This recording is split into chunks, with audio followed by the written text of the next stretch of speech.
Yo, what's good? We're gonna watch a 3-hour crime time video. 3.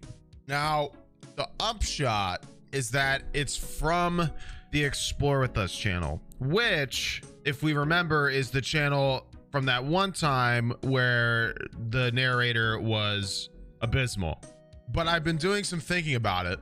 I feel like, due to the fact that this channel is getting a lot of attention, it might be smart for me to react to these things sometimes, just because I think a majority of the audience is just accepting what they're saying. And I feel like it might help people by me being able to rip out some of their arguments. You know what I mean? And that was one video. Apparently they do it. It's something they tend to do. We'll see. It's called What Pretending to Be Innocent Looks Like.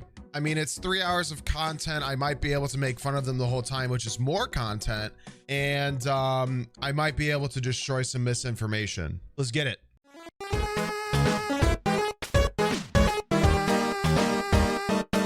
Real quick before this video continues, I just wanted you guys to know that I have a U2's figurine coming out on June 14th. This is a limited edition figurine, so once it's sold out, it won't be made ever again. Look, it's right here. Whoa, it's in my hand and definitely not still shipping to my house. What? Not to mention that you can enter a giveaway to get one for free as of this video. So make sure you go to the description below and follow the steps on the screen. That way you can potentially get one. Just to be clear, these figures are limited edition. They will not be made once they're sold out ever again. And they will be dropping on June 14th at 3 p.m. Eastern Standard Time. Enjoy the video, guys. My biggest problem was the dog, and her dog laid there and watched as I killed her. I needed to make it seem like we were better friends than we actually were, so that they wouldn't question my behavior with her. I go up, open the door, unhook her, pull her out, start dragging her to throw her over, and then cars start coming up. I see like headlights coming. I try to get her over and I can't. My leg up, like the weight from her body, like made me fall, and my leg like went up. So now I'm limping. Talking to a guy in a car like this. 30 cars coming up. So I grab her body. Dude, I had superhuman strength, and I threw it in the car, and I picked it up, and her feet were up here, and her foot, her head was down there, and 3 cars go by, and I'm losing my because that easily could have been a cop. Yeah. And then, I mean, the police station is like right there. Yeah. I don't feel any different. I don't think about it. First of all, he's talking about hiding like clearly he killed somebody and is like trying to dump the body in a car. And this is being recorded in secret in a car. And there's a guy being like, yeah. I would be like, okay, well, I'm going to go. You know what I mean? When a young man grew suspicious that his friend may be involved in a disturbing crime, he secretly recorded him, but he had no idea just how chilling the tapes he captured would turn out to be. It's your life, you might as well make it one. I'm gonna turn off the captions while they're adding captions. 19-year-old Sarah Stern, a budding artist from Neptune City, New Jersey, went missing in December 2016. Sarah was well known in the tight-knit community where she grew up. Her loved ones had been especially concerned about her after her mother, Carla Stern, died from cancer in 2013. Despite this tragedy, Sarah still had a love for art and graphic design, referring to herself as an artist and a reckless optimist in her Twitter bio. One of her sketches shows Sigourney Weaver from the movie Alien. Sarah's real passion, though, was for YouTube. She didn't have a channel herself, but was an avid fan of Grace Helbig, Hannah Hart, and Mamrie Hart, known as the Holy Trinity, as well as Julian Solomita and Jenna Marbles.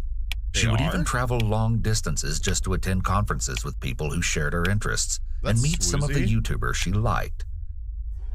It's watercolor. It's so good. It's so fun. That's sweet. Oh, Jenna Marbles.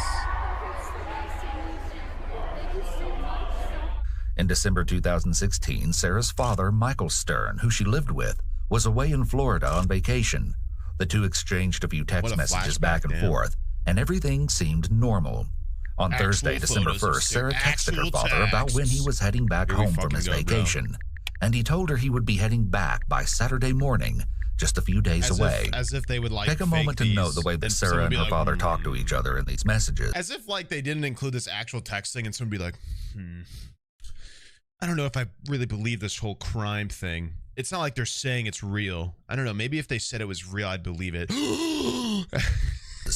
There will be some accusations made in the following interrogations about the nature of their relationship, especially of late. Everything changed on the evening of December 2nd, when Sarah suddenly stopped responding to messages.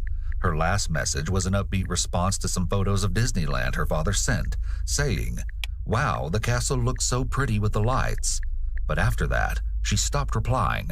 Her father continued texting her, each message growing increasingly worried and frantic. Over the next few days, Sarah's father continued trying to contact her, to no avail. The last message he sent her just said hello on December 6th. By then, she'd been missing for 4 days. Her loved ones had become instantly worried, and on Friday, December 2nd, reported the fact that no one could get a hold of her to the police. Yet, dude. Immediately, officers were out looking for her, and what they found was chilling. Sarah's grandmother's car, which she drove on a regular basis, was found abandoned on a bridge on Route 35 between Neptune and Belmar in the early morning of the 3rd, with no sign of Sarah anywhere. The dashcam footage shows the moment an officer finds her empty car on the bridge. Why he walking like that? Damn, I gotta do my fucking job. Because it still wasn't clear what had happened to Sarah, the police continued their investigation, heading to the home Sarah shared with her father. This body cam footage shows the officers searching for any clue as to where Sarah may be. What the following police footage, interrogations, and crime scene photos have never been seen before. I'm hoping we don't have a jumper here. All right, I'll let you know. We're gonna go in now. I'll give you a couple minutes. I'll give you a call back. All right, bye. All right, we're gonna go in there. Okay. I'm a little worried about. We're gonna make ourselves very well known by yelling and screaming, and bang on walls. We're gonna watch out for whatever dog that might be, and be prepared in case the dog comes. Or this is crazy. I can't believe their body camera is still on. They usually turn it off by now. If Mike is home, for him to be pissed. Although I don't think he's home. There's a couple cars. You know, there's a missing car. Jumper is what police refer to as a person who jumps off of a bridge. That's just code they use. It's not like a joke thing. It's just a shortened way to describe like a bridge situation. Yeah, I don't know what the laugh was really about, but you know. Or at least there's 2 missing cars. Just to clarify the confusion with the term. But who knows? Might have been an uncomfortable laugh. Yeah, who knows? Wouldn't it be surprising of a cop to we should bang up windows all around the house. I didn't realize it was such a hole. All right, bro. There a gate? You literally live in a trough called the police. Let's not call someone else's house a shithole when you're literally the shithole.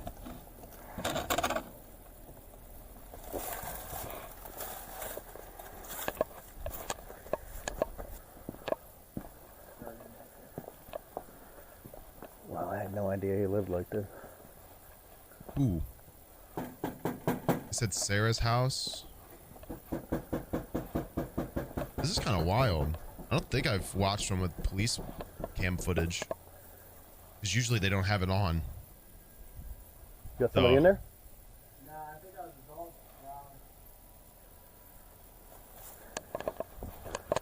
a dog. Dog.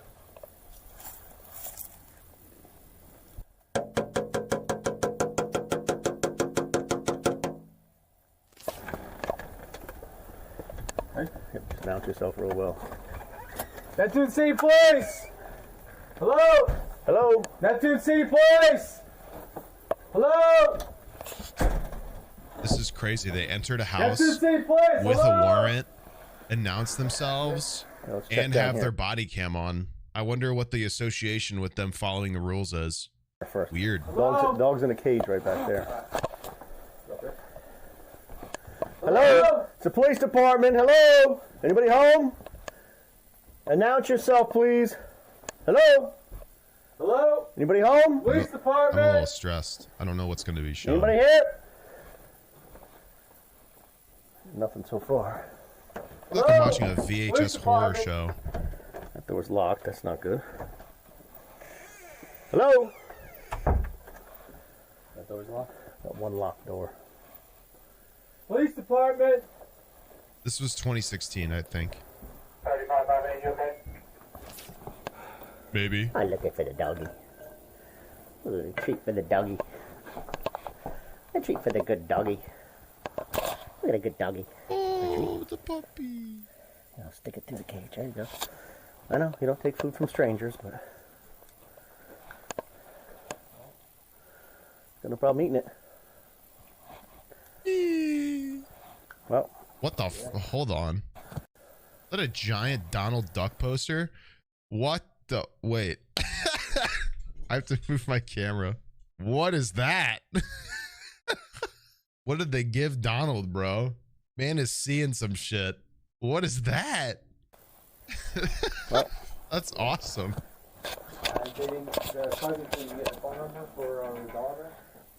I think he was working on all that. Well, Mom's not here. Her grandmom's not here, and Dad's not here. The police find no sign of Sarah, and notably, they also don't find any clear evidence of a crime. They end up down the street looking to speak to one of Sarah's good friends and former high school classmate, I'm gonna guess Liam where the car McCasney. disappeared is probably They the head to crime Liam's scene, mother's guys, house, who also knows Sarah well. But whatever. We don't have to worry about these dogs coming out, do we? Sorry. Is Liam home? Oh yeah, what a... Is Liam home? He's around the corner. What was that? 11 Holly Street. That's where he's staying there. Oh, he's staying over there? No, we're looking for a friend of his that's possibly a missing person, and she supposedly hangs out with him. An advertisement. Sorry. This is interesting. I simply need to find where people get this stuff and just watch footage myself. I don't think it'd be as entertaining though, because like the thing about these channels is like they get all of the good parts. And if I was able to find my own source and do it myself, we'd see more of like the nonsense. You know what I mean? Yeah, I don't think we've watched one where the body cam footage is like a thing used. So that's interesting. It is an interesting new thing. I don't know if they've done this before, but yeah. Liam home? Liam's. Is Liam home? There's a dog. What was that? 11 Holly Street. That's where he's staying there. Oh, he's staying over there? No, Dog we're looking angry. for a friend of his that's possibly a missing person, and she supposedly hangs out with him. Does he, Sarah Stern, does he hang out with her? Yes, Sarah's a very good family. He's at 12 Holly? 11 Holly Street. 11 Holly? Might be over there. Yeah, of course. Can you call Liam?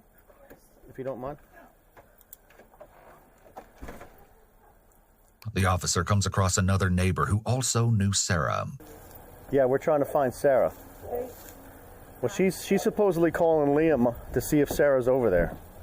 Why does the lady sound terrified? Because they said it was a family friend. The dog was in the cage at the house. Okay. She brought over today a bin. Can I bring my mother's stuff to your house? Carla dog. Yeah, I know Carla. And So she brought a bin of stuff of her mother's to your house? Taped over, and it's in my kitchen. I was out. I said, yes, I'll put it in the cubby. And Why would she take her mother's stuff? I tried texting her, and nothing. I have brought her to the hospital. That's my next twice. question. Is she depressed? Is she... I think she's depressed. Is she... Not anyway, do you think? I don't know. The stuff that she dropped off, is it like personal stuff of her mother's? Like it would be her personal belongings and all her memorabilia? It's a big bin and taped. It's all taped off? Yeah, she said All right. We're going to continue this search then. At Liam's house, he answers the door, looking as though he just woke up. Liam. You Liam? You got a second? Can I come in and talk to you real quick? Yeah, no problem, officer. Is Sarah here by chance? No, When was the last time you talked to her? I was with her today, What time? before I went to work. So it was earlier today? Yeah, When was the last time you had any kind of contact at all with her? Turn some light on if you don't mind. I mean, we went to get food today. And you went to work at what time? 4:30. Okay, so you haven't talked to her since 4:30? You have a cell phone you can reach out to her on? I actually haven't been able to find my cell phone. Any idea where I've it's been at? calling it all day. What was her mindset last time you talked to her? I just know she's been trying to get away. She can tell me she's going to Canada. Trying to get away, okay. Canada, she's been real depressed lately? Her dad is crazy. Okay, and then The she's guy who dealing with killed the her? loss I of don't her know mother. yet. Her dad's in Florida right now, right? Her dad, yeah. He's coming back today, I guess. I don't know what time it is. Where's the grandma? Grandma's actually sick. Where's the grandma at right now? She's not at the house. She's staying with some family member. Okay. Grandma's coming home right now. She's at Sharon's. Are they going to be able to get into the house? Because I know that there We can get into the there house. isn't a key. We can get into the house. Okay. The house was open earlier. We were already in the house, and I have a key to the house. So. Okay. All right. Keep looking for your phone. This is See if probably there's any before the messages secret around here. footage or whatever, All guys. Thank you. And all I think- these things. I think the secret footage of the guy talking about it was a hook. I don't think that's in the same timeline. I think this is before all of that. So These things sitting around here. this is the night they called in the missing persons report. I think that recording behavior, is man. way later in the timeline. I think that was just reach like out some hooked to pull friends, in the maybe get our viewer. message on social I media. definitely will. Start reaching out to somebody, see if anybody's talked to her, or when they talked to her, what her mindset was, and all that. All I'm right. planning on getting a phone as soon as I wake Okay. up. And Yeah, we spoke as to your soon mom as before. you hear anything, call the Neptune City or Neptune Township Police Department. Let us know. Thank you. After speaking with Liam, the other neighbor who followed them across the street continues talking to the officer and reveals that she was incredibly close to Sarah. She gives some background to their relationship as well as an idea of some of the things Sarah had been dealing with.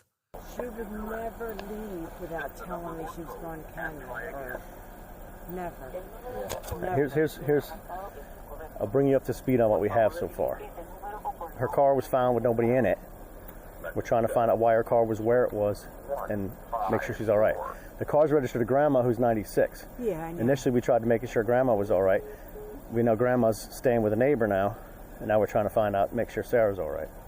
I don't know when Mike's coming home, but it's a tough relationship between him and her, right? Listen, I have taken the kid to the emergency room. Has she ever done anything crisis-wise or anything? Does she take any kind of meds? No. Does it No. take any kind of Prozac, anything like that? No. I've taken her to the dentist for wisdom teeth. I've gotten her contacts. Gynecologist I've taken to twice. Okay. Thank you. When she was in the emergency room, I thought it was her appendix, so the doctor, and he was in AC, Michael, and I stayed with her. I don't know how this is relevant, but Buck have a girlfriend now or not? Yes. He does? Okay. it's just kind of like It saying doesn't that really she matter, but did is that why you things spend a lot of for time her. with the girlfriends? Is that why he's in He's Florida and never all home. that? Okay. Our main thing is trying to find Sarah. If you hear anything, Neptune City or Neptune Township, we're both looking for her. In the days after her disappearance, the police returned to speak with Liam at his mom's house. Liam, I gotta throw something in here, okay? Yeah. You know what's going on here? You know why we're standing here talking to you? I have a pretty good idea. No. Do you know why we're standing here talking to you? Do you have any idea where Sarah is? I have Listen, no this is. I'm gonna throw this out to you. Bear with me, John, because go ahead. Sergeant Isaacson wanted me to make sure we made something very clear here. Yeah. The resources that are out there right now looking for her, the amount of manpower. We have people swimming in the Shark River in this cold weather, cold water, everything else. We have boats, we have helicopters. Dude, if you know anything about where this girl is or have had any contact with her, you need to let us know. Believe me. And exactly what it was that you had spoken to her about yesterday afternoon before you went your way and she went her way. You need to open up and let this detective know everything, man, because there are people all over the place looking for this young lady. Yeah. We're not looking to bring it back here. We're not looking to get her in trouble, but Yeah. Like you said, we a ton of. Now, first of all, I don't know this guy's connection to everything, but I know in a lot of ways I do say to not talk to the police. I feel like if somebody you spoke to the day they went missing goes missing and you're not involved, this might be one time you might add details for the police. I mean, this is clearly a very different situation. It's starting to seem like this guy is the one that did it, but yeah, just gonna throw that out there. I feel like, and I don't know. I mean, the police are still stupid and they might end up trying to pin you for the crime. They do it. It happens. But I feel like if it's an ongoing missing persons case, that might it might have a bit different weight. I mean, that's the whole thing with the world and its entirety, is there is so much nuance in the entirety of life, yet everybody wants every situation and everything they're mad about and angry about to be black and white. And it's unfortunate and fortunate in a lot of ways that there is nuance in every situation, but humans are lazy and want everything to be this or that. I feel like this is one of these nuanced situations where talking to the police might actually save a life. It doesn't sound like that's going to happen in this situation, but it might happen if you're involved in a situation like this somehow. Whatever. Resources out there, and people, you know, guys are in that the current of that water is fucked. I'm a lifeguard. I mean, it was warm during the summer, but we had a similar situation to this with the scuba diver or something. So you know, over the summer. Yeah. And I remember the manpower that was out searching for him. So yeah, Rick has to let him know. Like Superman, we're not looking to get you in trouble. We're not even looking to get her in trouble. We want to find her and make sure she's safe and okay. The following footage has been analyzed by a qualified team, including a licensed attorney and former criminal prosecutor, and a licensed clinical psychologist. Liam is seemingly being cooperative and forthcoming. He's wearing sunglasses, which the officer should have asked him to remove. It's much harder to read emotion and expressions with sunglasses on. He's gesturing a lot while speaking, and it looks almost deliberate or too excessive for the... Okay, but video qualifications. The following interrogation has been analyzed by a qualified team, including a licensed attorney and former criminal prosecutor and a licensed clinical psychologist. Okay, but where is the proof of that? Where is your evidence? Where is your source material for that? While I understand that you might have a team of professionals, who? This is my problem. Is they go, we have experts in this situation, but they don't say. And maybe these people want to remain anonymous, but I also feel like logically, if I was a clinical psychologist or a criminal prosecutor, and I was using my knowledge and showing my expertise in a situation, I feel like I would want to be publicly cited to be able to show that I was involved in helping with something like this, in order to have direct evidence of my work, which is how people like prosecutors and psychologists get jobs. Another video, it says the team's qualifications are clinical psychologist, MA, candidate PhD in social psych, industrial organization. Okay, but they don't say, they just like say that these people are qualified. But who? Like, I could look up any scientific article, and the first thing that scientific article does to explain the science behind certain things is show who's involved with the source. Like, qualified people would want their names to be a part of qualified material so they can continue to show how qualified they are. The entire thing for people in like PhD programs and whatnot is to get their material like cited. Like, the more citations they get, the more people using their sources that directly go back to them, the more beneficial it is to them. And it's a problem to me that like they're just saying they have people saying this stuff that have these qualifications, but they're not saying who it is, because that's the direct opposite way that people in like PhD programs whose entire studying period, if people don't know this, when you go for a PhD, you basically spend all those years studying. You study material. You study material, you cite material, you make your own material and hope it gets cited. That's the entirety of a PhD program. I mean, there's a lot of other stuff there, but you read and conduct research. The goal is to get the research that you conduct validated. And I understand that, like, at the end of the day, this is a fucking YouTube video. This is a YouTube video. So like, this is not PubMed. This isn't a scientific source. Like, this is not exactly gonna be like the big breakthrough for probably whoever's involved. But like, you know what I'm saying? I feel like anybody with those qualifications would like some form of credit because it all helps.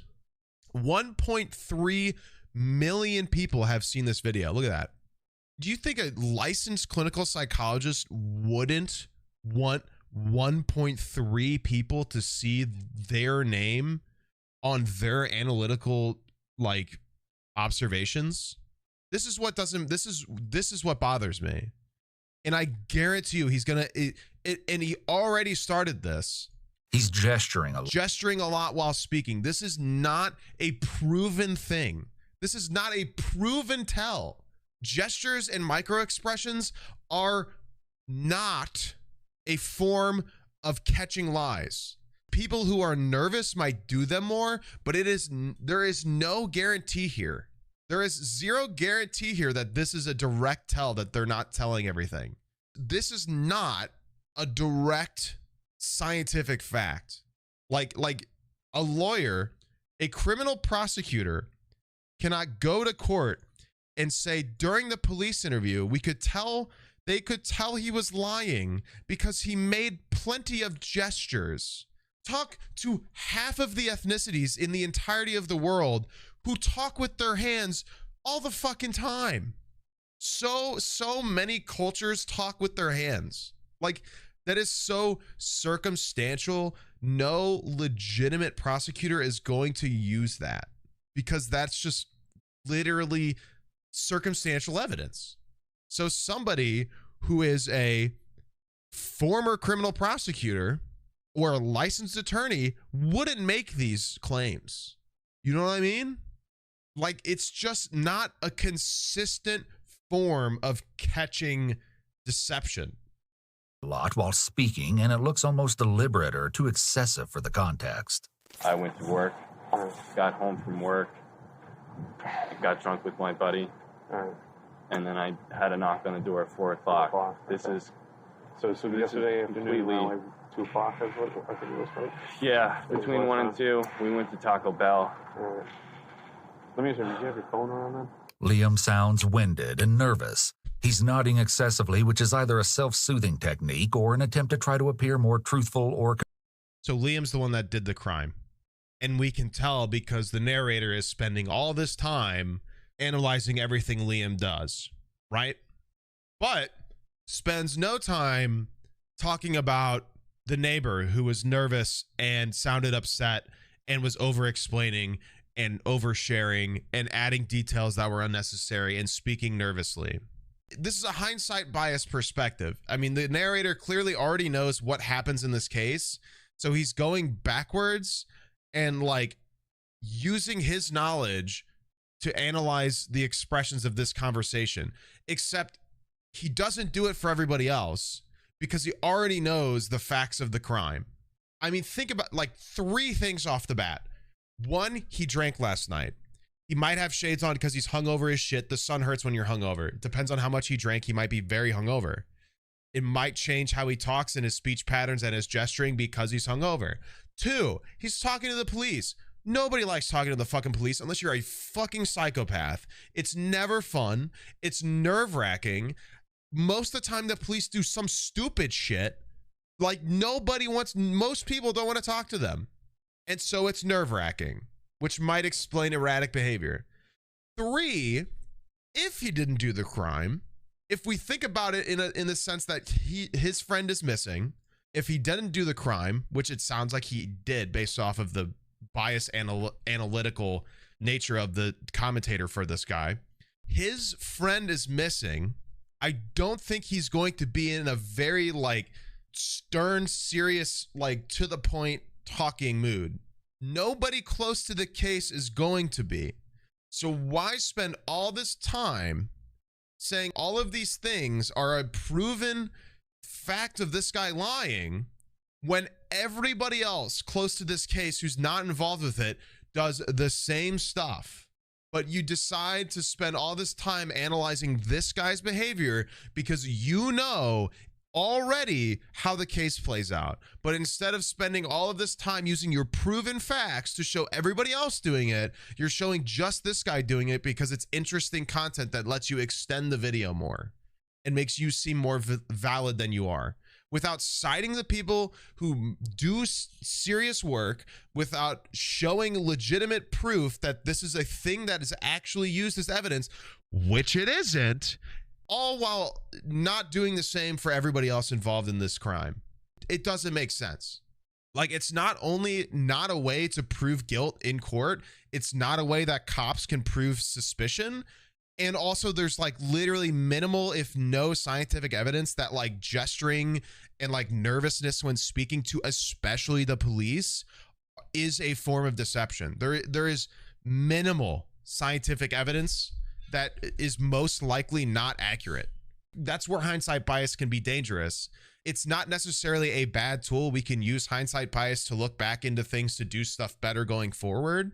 But like, to use it as a way to validate something that's not even a valid form of finding deception is not a good way to use hindsight bias.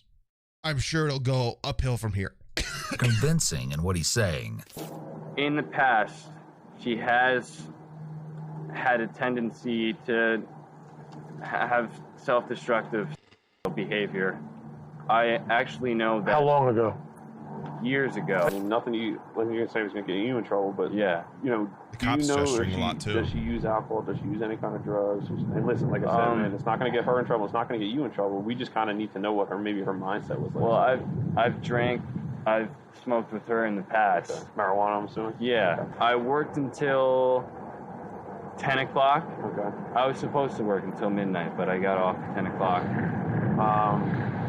And you just came back here? Yeah, I went back there. You need a couple of beers or whatever. Yeah. Again, don't care. Who's that? I wish I was last night having a couple of beers, but I wasn't.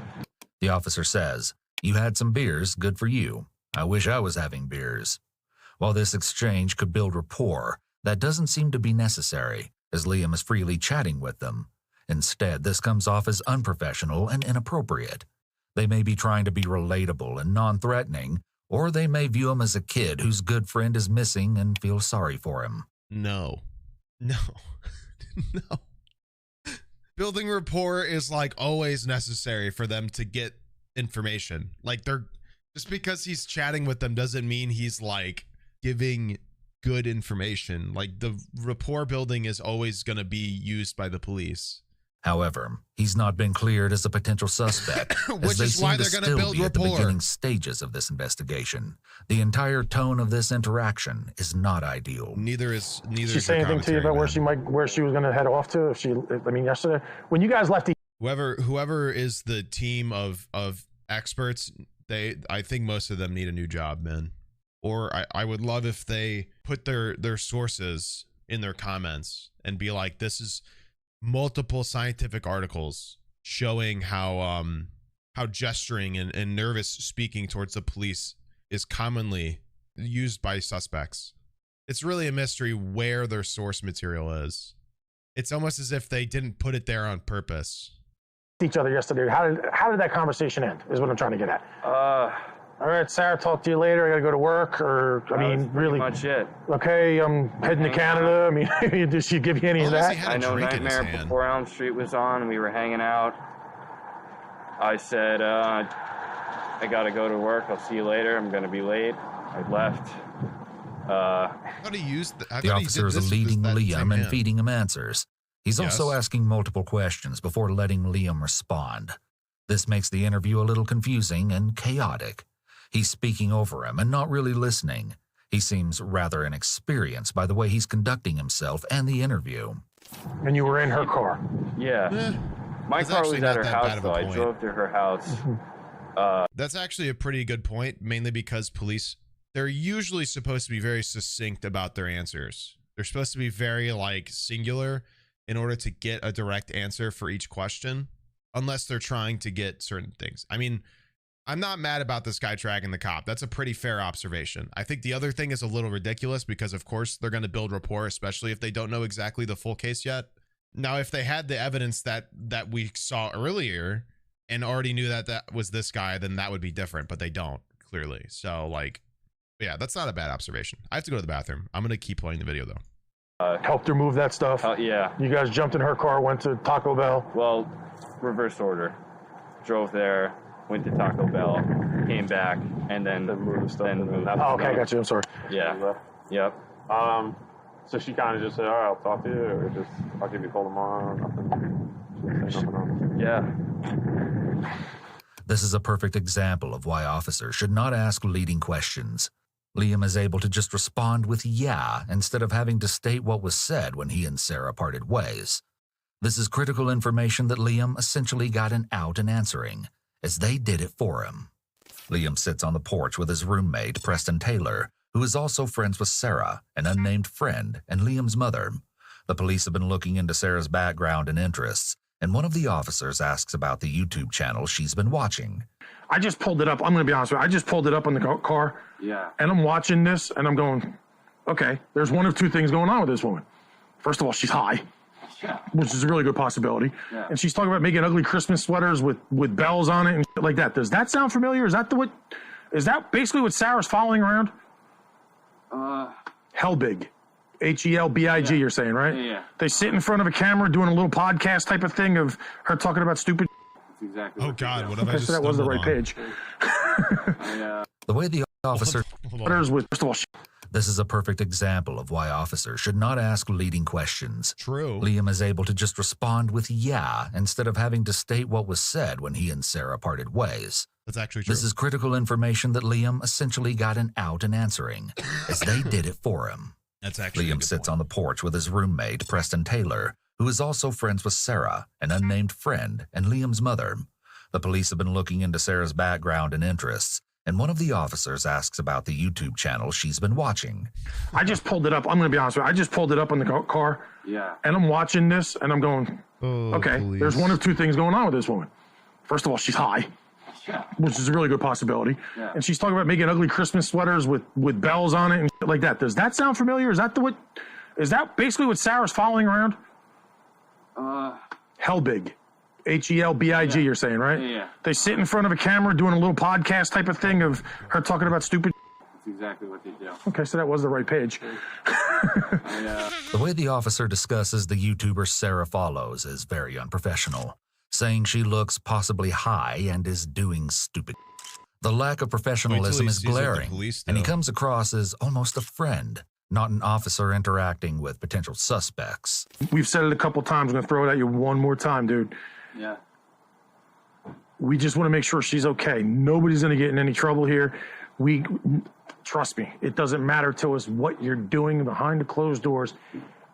We just got to make sure that Sarah's all right. And if you've got any other information, you got to throw it out at us so we can go a little further, you know? We're kind of throwing darts at the wall right now. Quite honestly, both of us are putting our heads together, throwing darts at the wall, trying to figure out. Yeah, the cops would This never do statement that. makes him once again sound incompetent.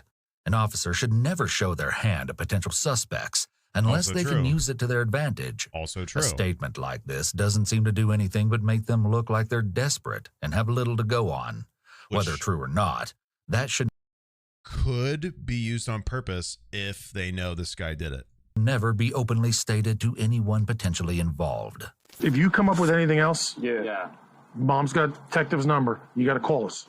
Just call If there's any way that she contacts Holy you shit, in it's any way Mulder. that you two may make contact. Yeah. If you think about something that you guys talked about that might be important that you're not thinking about and you're telling us now, you got to call us and let us know. Like I told you again, there's resources and people out here right now risking themselves to find her. Yeah.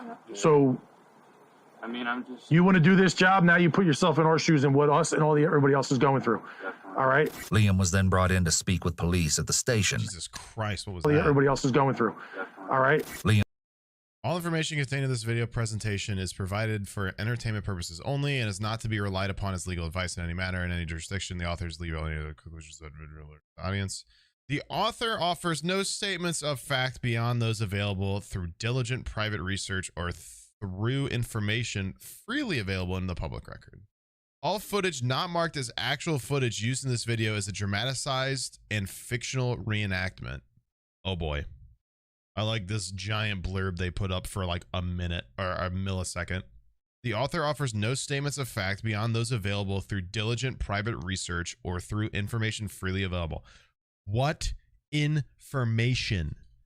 No actual professional analytical team would cite evidence without direct sourcing. It sounds like this was here because this might be an ongoing case. It might not be fully like shut yet, is my best guess. Liam was then brought in to speak with police at the station to see if he could shed any light on what may have happened to Sarah. And believe me, what he had to say was eye-opening. Sarah and Liam's friend, Preston Taylor, was brought in the next day for questioning as well. Liam and Preston lived together in a cottage in Neptune City. This guy's got a St. Louis Cardinals hat and a Washington football team sweater on. Preston took Sarah to junior prom the year before they graduated from high school. Where's this man so from? he knows her well, something that he doesn't like let on to Midwest for quite and some then time. Northwest Please note that the people Coast. involved in this case have not been formally diagnosed with any mental illness, and the psychological analysis is not based upon a formal DC assessment. team or a Washington State So it team? is just pretty much the same thing. Is Like it I Washington, said, you know, the detective from the county is going to come in and Yeah, and they live in New Jersey. talk to you. You know, you haven't met him. Wait, this guy's a Cardinals fan, a Washington DC football fan in New Jersey. Whatever. Hold on, I missed something apparently. Quite some time. Please note that the people involved in this case have not been formally diagnosed with any mental illness, and the psychological analysis is not based upon a formal assessment. Then why are you assessing? Then literally, why are you doing it? Nobody is asking you to do this. I'm skipping anything that has to do with any mental diagnoses. I can't take this. For the love of God, how do you add this into your video and not go, maybe we should just not expand upon it, considering there's no legal evidence pointing to it? But let's dip our hand into the mental diagnosis pit that I have no sourcing for. Analysis is not based upon a formal assessment. So it is just pretty much the same thing. Like I said, you know, the detective from the county is going to come in and talk to you. You know, you haven't met him yet, so we'll let him step in and he's going to talk to you, and we'll go from there. All right? Okay. I think it's just Although some dismiss body language analysis as pseudoscience. No fucking shot. No. Did he watch my video or some shit? It literally is. It is. Jesus, my brother in Christ. It's not admissible. It's used by the FBI and CIA during interrogations. I mean, maybe, but like, what is this? Criminal Minds? They're not going to be like, yeah, based off of his gestures, he's guilty. Let's book him. No, they might be able to make some connection or be like, this is kind of weird. Like any normal person can read body language and be like, this guy's being weird, but they're not going to be like, I fucking knew it. Just because well, you see, the police use profiling to find suspects. So while some people consider it racist, the police do use it though. So is it? Like, what's your argument here? What's your argument you're making? Like, well, two government bodies use this sometimes, therefore it's probably real. That doesn't mean anything. How many times have the government had to be like, oh, we'll stop doing that? A lot. When the CIA is interrogating an individual, they look for clusters of 3 or more indicators that occur in either quick succession or all at once. These indicators can be signs of discomfort or uncertainty in what the individual is stating, God, it's rather like than they're being indicators of interrogated by the deception. CIA. It's extremely important to note that you cannot detect deception through body language analysis alone. Then why are you constantly using it? Why are you constantly bringing it up? Why are you constantly using body language as a way to pretend you're finding guilt? if you literally say it's not a way to find guilt alone, why are you constantly using it to try to prove that the guy is suspicious? You're doing it constantly, yet you just said it's not used predominantly, yet you constantly bring it up. You constantly bring it up. You are literally so stupid. As soon as he enters the room, Liam appears tense. He's sitting with his arms crossed and his posture is slouched slightly forward, his friend which is could missing mean and he's he's being eager to get interrogated by the started with the police. interrogation. However, his arms being crossed and the frequent nodding of his head when responding makes him appear tense and uncomfortable with the situation. Hey, Liam, thanks for coming in, man. Makes him appear like a normal human being answering a question. You have to work today or you're off? I'm off. You're off? Yeah, I actually have to supposed to have school all day, but I emailed all my professors and they said it's fine if I don't come in this week. Okay. Yeah. Why aren't you going to go in? This whole thing is still on. I don't know. I didn't write. Trying to do tomorrow. Be taking finals this week.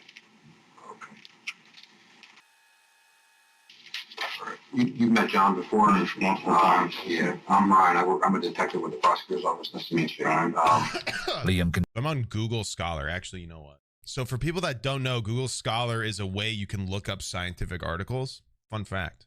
Body language analysis. Cool, let's see here. 2013 article. First of all, this is a book, so I actually don't know if this is going to have like a good summarization. Oh wait, contents. Look at the amount of work put into this book. First of all, I don't know what to say, dude.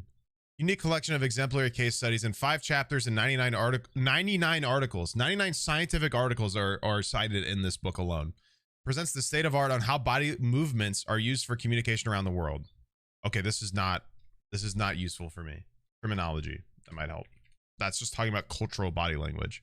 Mind reading through body language. What the fuck? I'm going backwards. Never mind. This is so crazy. Look at all these articles that I can't find about body language and how it correlates to guilt. In criminology? Nope. Same weird articles. Issues in criminology. This is 1965 though. This could get weird. I mean, like, I actually can't find a good article explaining body language correlating to criminology. I look like literally body language criminology. This is like criminal investigation. Why not? Let's do that. Facial and verbal body language behaviors associated with criminal or genuine and fabricated remorse. This is about remorse about a crime they're already convicted for. This isn't exactly about detecting lies. Body language pseudoscience. I can't find articles backing up gesturing being a way to tell lies. Ah, this is an interesting one. 2020, the analysis of nonverbal communication, the dangers of pseudoscience in security and justice contexts. For security and justice professionals, e.g., police officers, lawyers, judges, the thousands of peer-reviewed articles on nonverbal communication represent important sources of knowledge. However, despite the scope of the scientific work carried out in this subject, professionals can turn to programs, methods, and approaches that fail to reflect the state of science.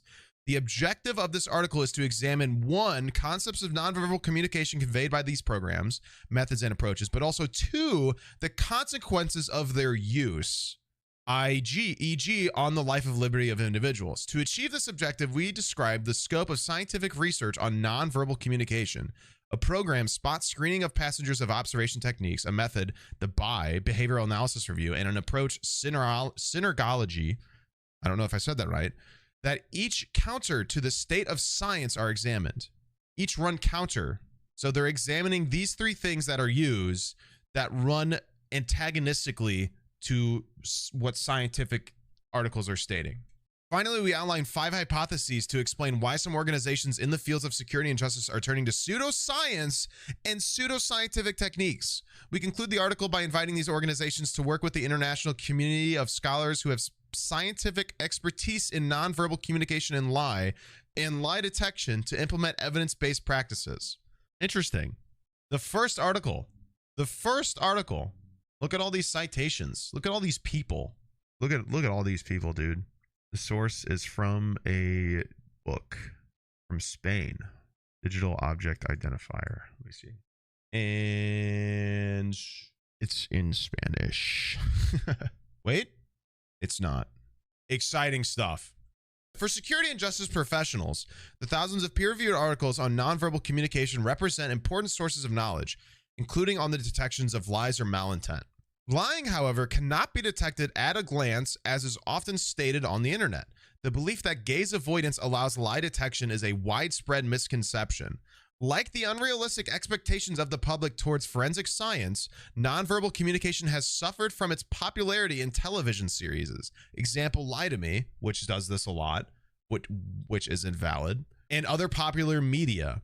In fact, scholars who have scientific expertise in lie and truth detection agree that there are no nonverbal behaviors that are present in all liars and are absent in all people who tell the truth. There are no nonverbal behaviors that are indicative of deception, such as Pinocchio's nose. In addition, when facial expressions and gestures are documented as having a link to lying, this link is typically weak and often moderated by situational variables. In other words, although not a silver bullet, the analysis of an individual's nonverbal behavior can be based on knowledge published in peer-reviewed scientific journals. In fact, research conducted by the international community of scholars who have scientific expertise in nonverbal communication can inform understanding of a wide range of human behaviors. This is one article. I Googled one thing on Google Scholar. Scientific article search. I Googled body language pseudoscience. This is the first thing from 2020. That's the first thing I see. I Googled the other thing. There was nothing. I mean, what else can we do? Christian worship. What the fuck are you talking about? I mean, that is literally an article saying that criminal justice professionals look towards pseudoscientific tells for lying more often than not, despite a preponderance of evidence pointing the opposite way. This is a peer-reviewed article. Look at all the people cited for this. Look at all the people. Look at the authors. Look at the authors. Look at the affiliations. Look at all these people. This video says, trust me, dude. We've got 3 people on it. And then has the balls to throw this shit into his fucking video saying the FBI and CIA use it during interrogations. Now, who wants to guess? Who wants to guess in my expertise as a person with a degree in criminology? Who wants to guess how many times the police and people higher in the system use incorrect techniques to put the wrong people in prison? Does anybody want to guess how often that happens? A lot. You know what doesn't prove that something is a valid form of science? The police using it, because they've had to throw out plenty of fucking things. They used to do shit like phrenology. It's literally using the shape of someone's cranium to prove a point. Sorry, I spelled it wrong. It's with a PH. It's literally saying that like somebody's mental state and their character is based off of the shape of their skull. The police use this. The police used to use dental like bite marks. People used to use bite marks to prove like evidence. Like they used to say like bite marks. And then they used to be able to they used to try to match the bite marks up. They don't do that because it's not a proven way of finding evidence. Not to mention polygraphs. The police use polygraphs. You know who don't? Literally lawyers. It's not usable. It's not usable evidence. Like just because people high in the criminal justice system use this sort of thing literally doesn't make it a factor of proof. In fact, I'm more concerned that they are using it. Like, it's more of a red flag to me that the police are using it as a way to detect it than anything else. Because time and time again, the police have had to have the ways they use the tools they use to find intent taken away because time and time again, they use it for the wrong reasons or they use it incorrectly. And also, it's just not a proven way to find evidence. This is stupid. This is stupid analytical research. It's not research. It's a gross summarization of terrible practices used by criminal justice employees that he's only saying isn't pseudoscience because they use it. There's so much pseudoscience that the police have had to throw out because it's literally not scientific. The criminal justice system said, stop using this. It doesn't work. This is not scientific. This is not a scientific proven fact. I spent 20 minutes and immediately found an article talking about how body language is a terrible, like the way, not that it's a terrible way, but the ways that body language is analyzed within criminal justice professionals is used the opposite way that it should be used, essentially. This dude, whoever is in charge of this channel, in his description throws out 3 fancy sounding people and saying that they're involved in this team and showing no proof. They don't show who they are. They don't say their qualifications. They don't show what they're citing. Yet they're saying things like the FBI and CIA use this, so therefore it might not be pseudoscience, which is dangerous considering they've been told to stop using pseudoscience multiple times in the past. On top of the fact that before this, he literally says that like nobody's been diagnosed with mental illness in this video, yet clearly he's going to expand upon it as if he has some way, some form, and some basis to go off of. There's no science here. He's just saying shit because he thinks it makes it sound better. 1.3 million people have seen this video.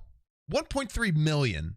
You know the amount of people that might have seen this shitty fucking excuse of a justification and believed it? On top of the fact that he said this? It's extremely important to note that you cannot detect deception through body language analysis alone. Then why are you talking about it? Then why are you constantly hammering the point of body language? Then why are you bringing it up? Why are you using it time and time again while using nothing else? The only thing that you stick to is body language. You constantly bring up body language as a form of deception because you have facts that the police didn't. So you use hindsight bias to read body language to show body language as a proof of lying, despite saying that it's not a way to prove deception. Except right before that, you say that it's used by criminal justice professionals to find deception. So you constantly use it, validate it by saying people who have had to throw out pseudoscientific methods multiple times use it, then say that it's not a way to prove deception, except you bring it up constantly. Like, what is wrong with this channel? Where do I start? On top of all of this, he literally starts saying this. This is how he starts this. The FBI, although some dismiss body language analysis as pseudoscience, prove that it isn't. I found a single article immediately saying that it is. Where are you citing that it isn't? Like, your citation is that the FBI and CIA use it. That's not proof. It's used by the FBI and CIA during interrogations. It's not proof. When the CIA is interrogating an individual, they look for clusters of 3 or more indicators that occur in either quick succession or all at once. They probably do a lot more. These indicators can be signs of discomfort or uncertainty in what the individual is stating, rather than indicators of deception. Most likely. It's extremely important to note that you cannot detect deception through body language analysis alone. Then why bring it up? If this is a shaky pillar to stand on top of, why do you constantly stand on top of it?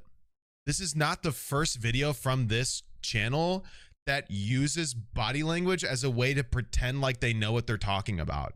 But this is the first time I've seen them say directly that body language analysis alone is not a proven factor of deception. But like, It's the only fucking thing they'll talk about. I just want their source material. I just want them to source this. I want them to show where they're getting this from. This is a dangerous thing to say.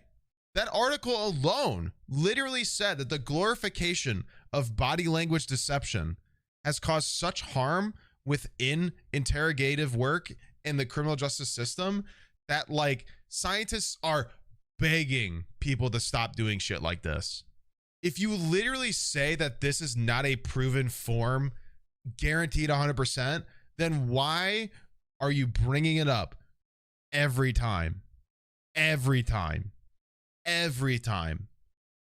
As soon as he enters the room, Liam appears tense. He sits when Thanks for coming in, man. No problem. You have to work today, or you're off? I'm off. You're off. Yeah, I actually have to supposed to have school all day, but I emailed all my professors and they said it's fine if I don't come in this week. Okay. Yeah. Why aren't you going to go in? This whole thing is still on. I don't know. I have fucking beef with these people, dude. I can't believe this shit. Trying to get a mind to be taken final this What kind week. of shitty due diligence is this, man?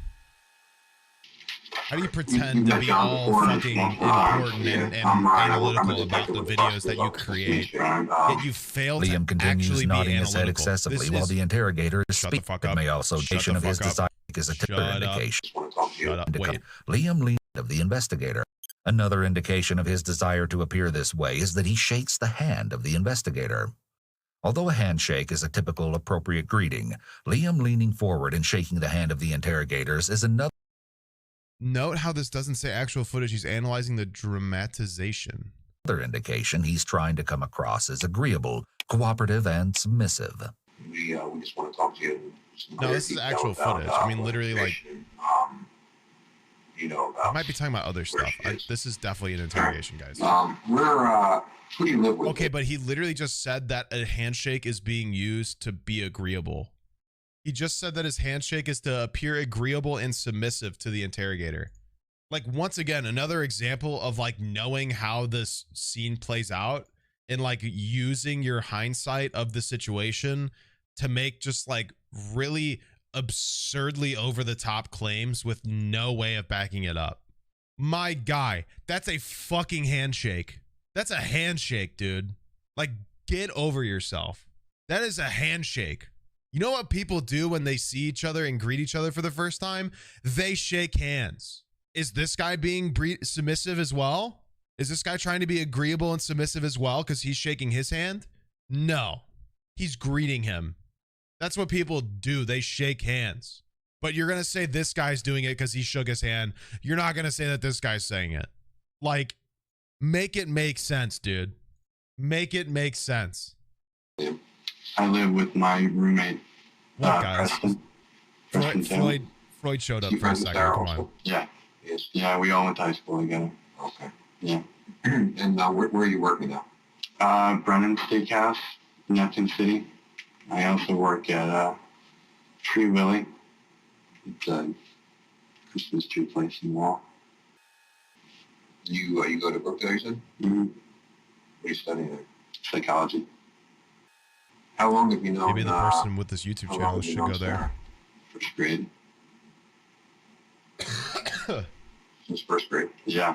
The interview has begun with basic questions, as the detectives are trying to get a background history on him and also a baseline to judge Liam's demeanor, tone, patterns of speech, and body language to have a point of reference when they get into topics he may be more apt to lie about. The detectives also do this to develop a rapport with the suspect, using casual conversation to create a non-threatening atmosphere. That's the entire purpose. Additionally, it becomes harder for people to suddenly stop talking once they've already started. They're not trying The to analyze detective his is body friendly language. and does a good You're an job idiot. setting up a non-threatening atmosphere. Almost like they're building rapport. However, the detective is taking notes during the interview, which Almost can like create he's a building sense of rapport and taking distance notes. and less informality. That's not real. Which is not ideal for an interrogation. They're the police. The They're gonna conversation talk- is they're being gonna take recorded, evidence. so it isn't necessary. The detective will also potentially miss a lot of nonverbal communication by writing instead of looking as the suspect answers them. He doesn't A need person that. who It's knows their literally answers are being written pseudoscience. down may also be more careful with their It's literally responses, pseudoscience. which is He also doesn't need less to than look at that. ideal when trying to extract He needs to information. take notes to recollect the evidence. Literally, there is zero need to read body language. Yeah, thanks for coming down and video. Where are you working? I did it. At the moment I'm working with my dad. Oh yeah, it's kind of crunchy. Sorry guys. For a company or? Well, yeah. I didn't realize it was so loud. I don't know his word name. S-T-O-C-C-O. S-T-O-C-C-O? Unbelievable, man. Construction? Well, you see, the police, he's taking notes. So if he's taking notes, he's The not going to be detectives able use the to same read technique as with Liam his to get a shoulder read on shrugging. Preston's baseline behavior. Preston appears rather reserved and unemotional. He's visibly uncomfortable being there. Almost like he's in an interrogation. General business. Only get the associates and then when you're going back to Stockton with another state university. You might do a bachelor's or marketing. You want to go into the business world. Makes fine. Yeah. For you. Who lives with you at 11 Holly Street? Oh boy. Just kill you guys? Yeah. Preston has a notably monotone effect to his speech. He seems rather unemotional, and his tone rarely changed many of the or. So, how long have you known Liam? That's so weird. Sam was shortly after meeting me. Liam was in my algebra class. Maybe they edited it weird. I see. We're nice, pretty good friends. And hanging out ever since. Maybe it was edited weird. You guys didn't know each other in middle school or elementary school. No.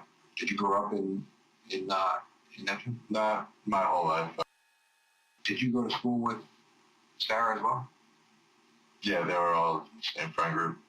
That was essentially who I started hanging out with when I was in high school. How is this relevant? Now, is she your year or is she older or younger than you? Is this guy just including an interrogation of this guy? It's the same age. Which means it's either this guy or Liam. But like, why are they talking?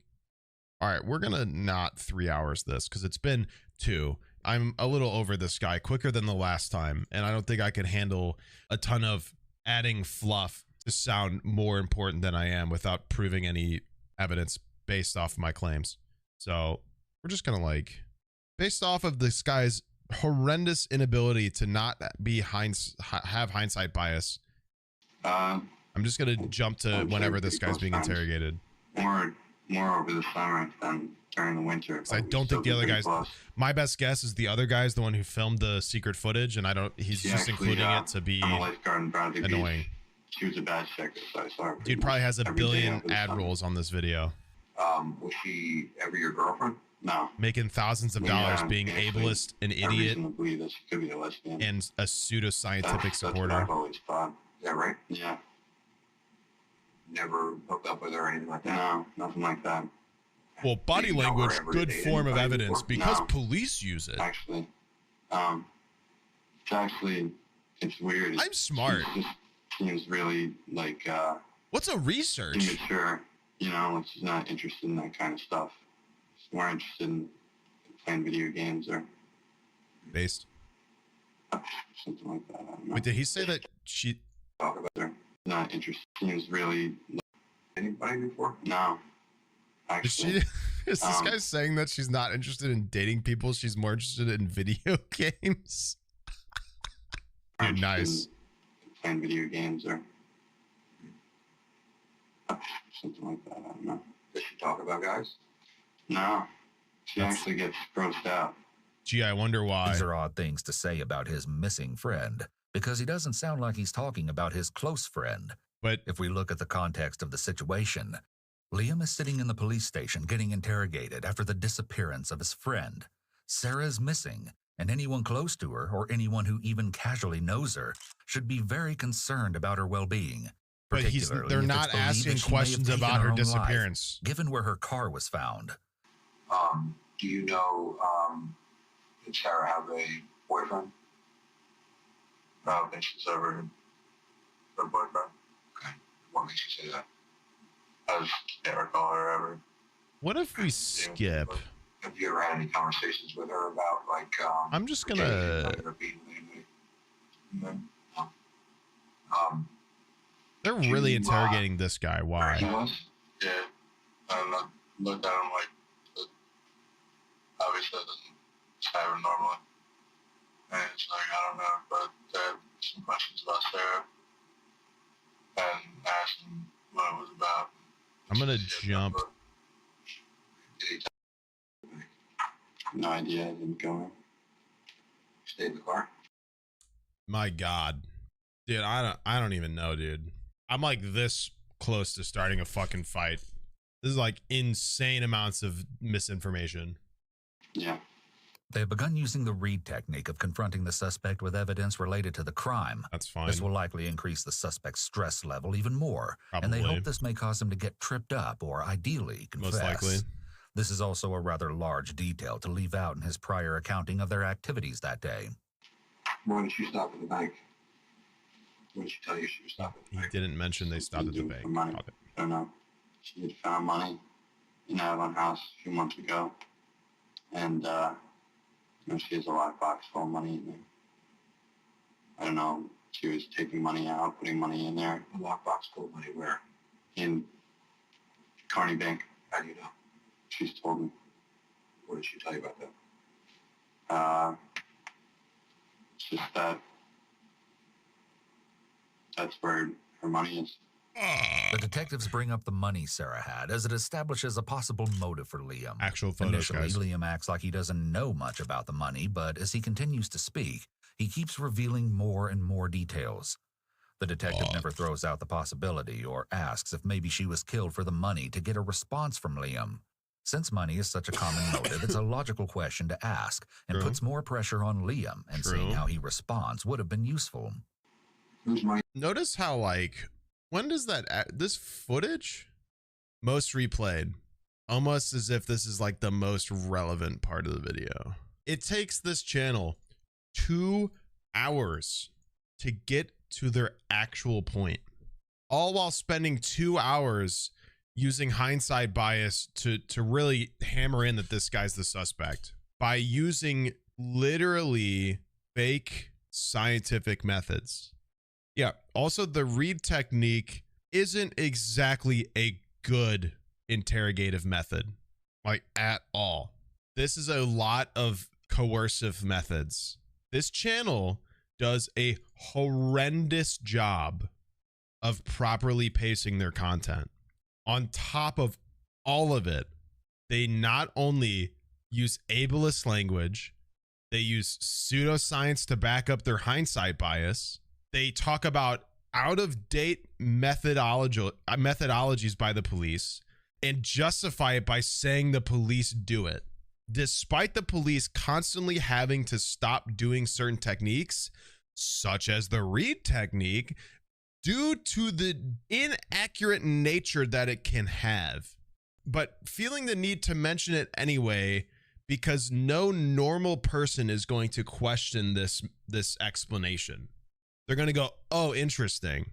I'm skipping to the most replayed segment, and we're going to watch the rest of the video from there. I'm not dealing with this guy. What's going on, but a little after. If you're watching my video or you're watching the stream and you're mad I'm skipping parts, watch the fucking video yourself.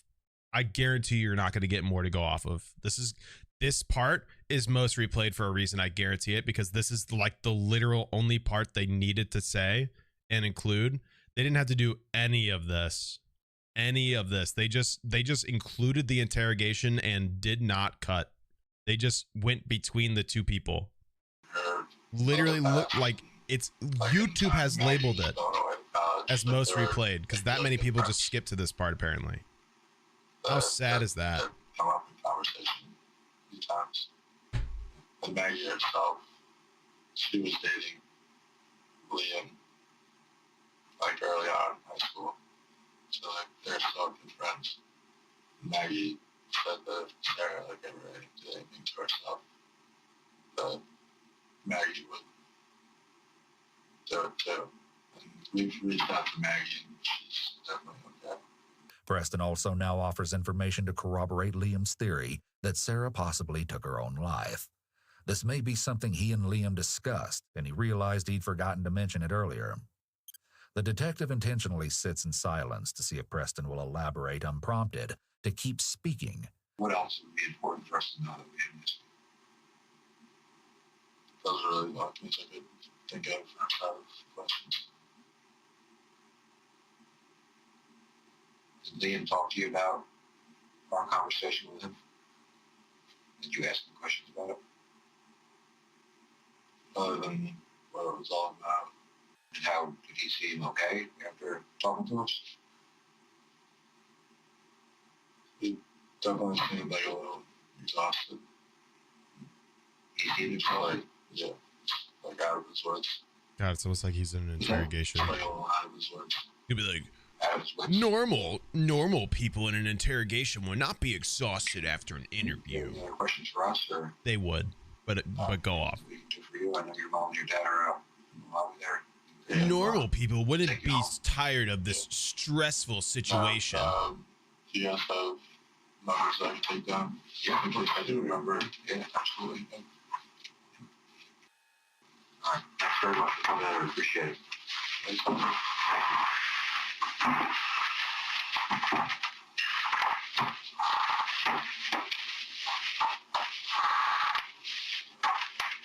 The interrogation ends without the detectives getting a confession.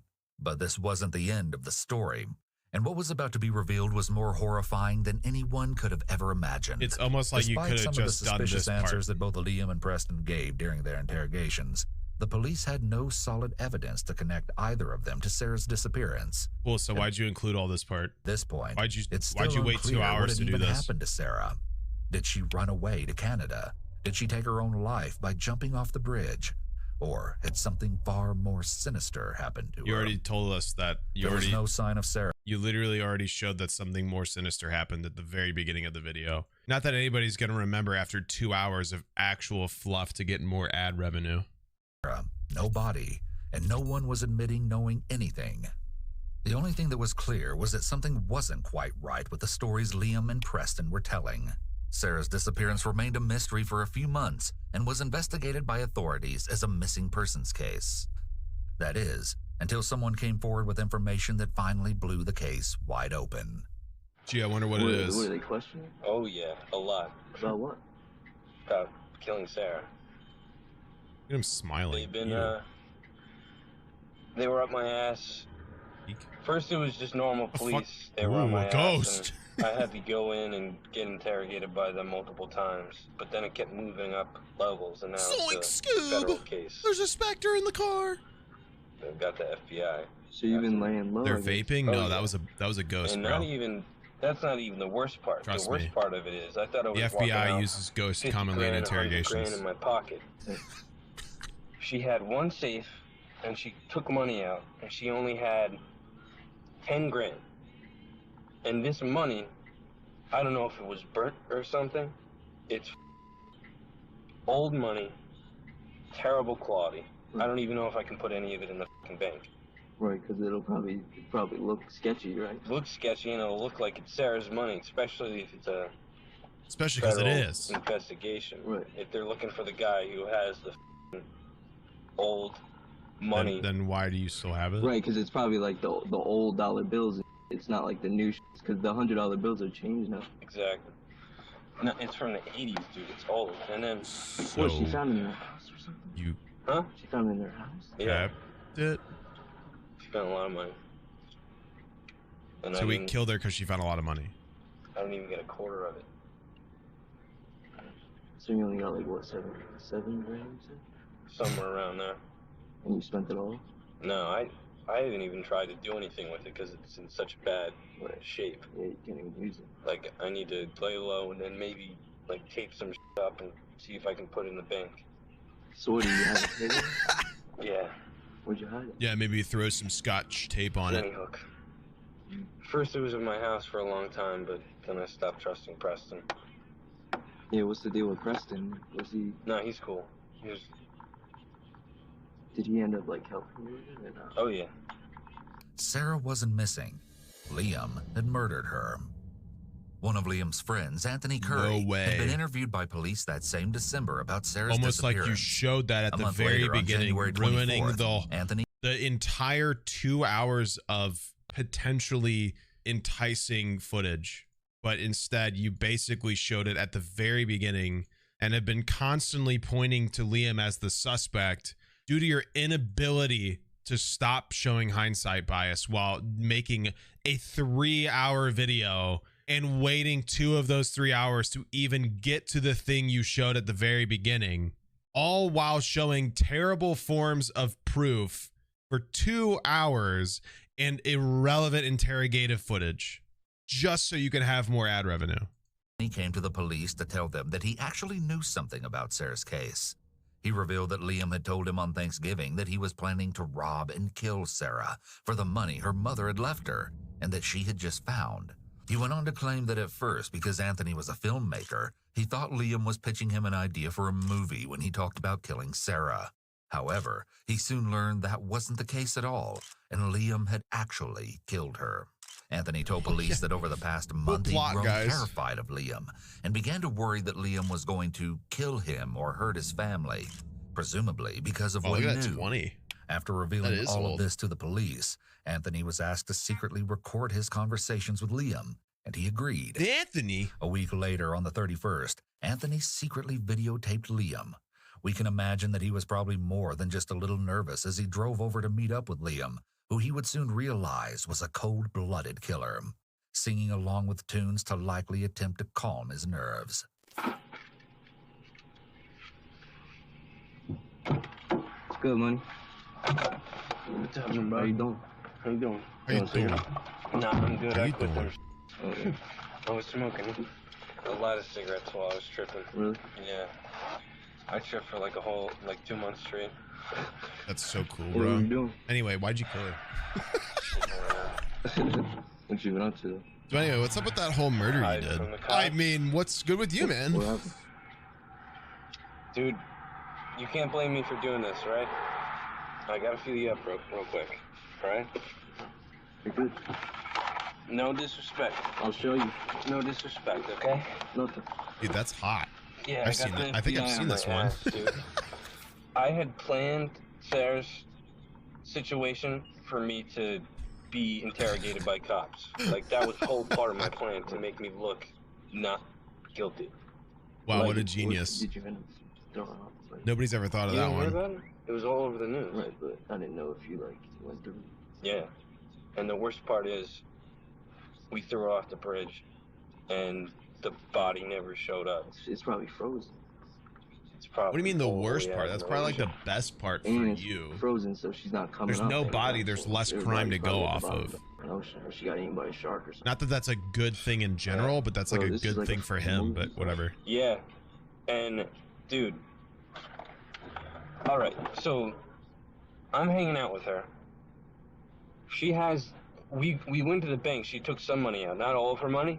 We're counting it out, and then she goes to walk out the front door. I choke her out, drag her. My biggest problem was the dog, and her dog laid there and watched as I killed her. Didn't do anything.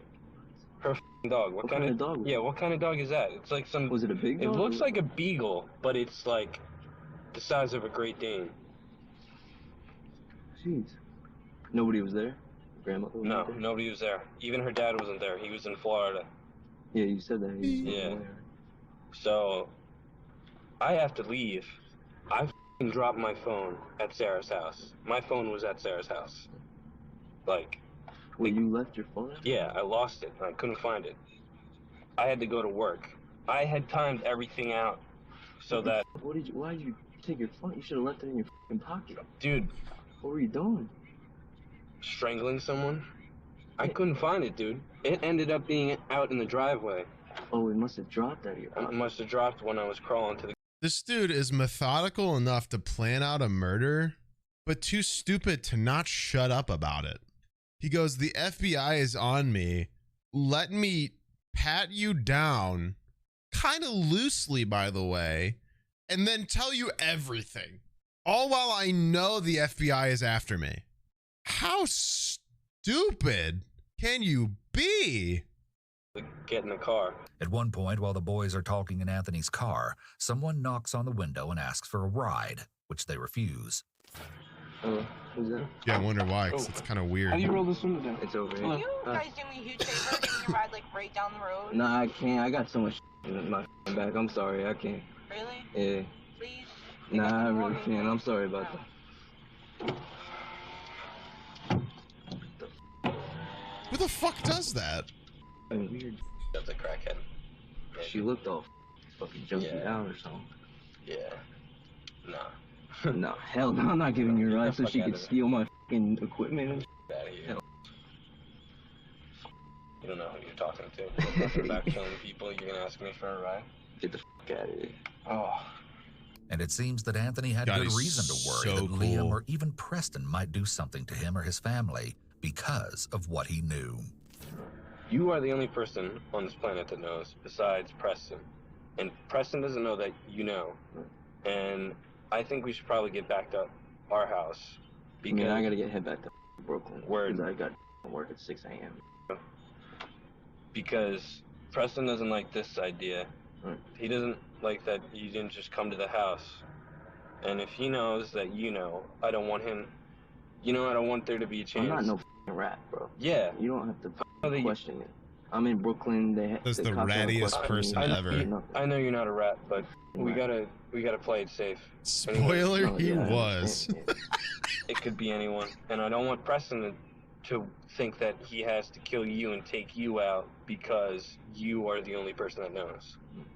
Because I've tried to imply that you might know, and he gets really upset. So how did the police go about helping this guy be safe? Besides Preston that knows. Because like clearly that's how it was gonna be. This guy might not leave jail, but Preston might, just for being an accomplice. Without Anthony coming forward. And so if it's just those three. Liam McAtasney was arrested on February 2nd, 2017. Finally, some good food. This is all he had to include. The actual interrogation of his crime. Why did you include the initial interrogation of both of them for 2 hours? Just unnecessary shit.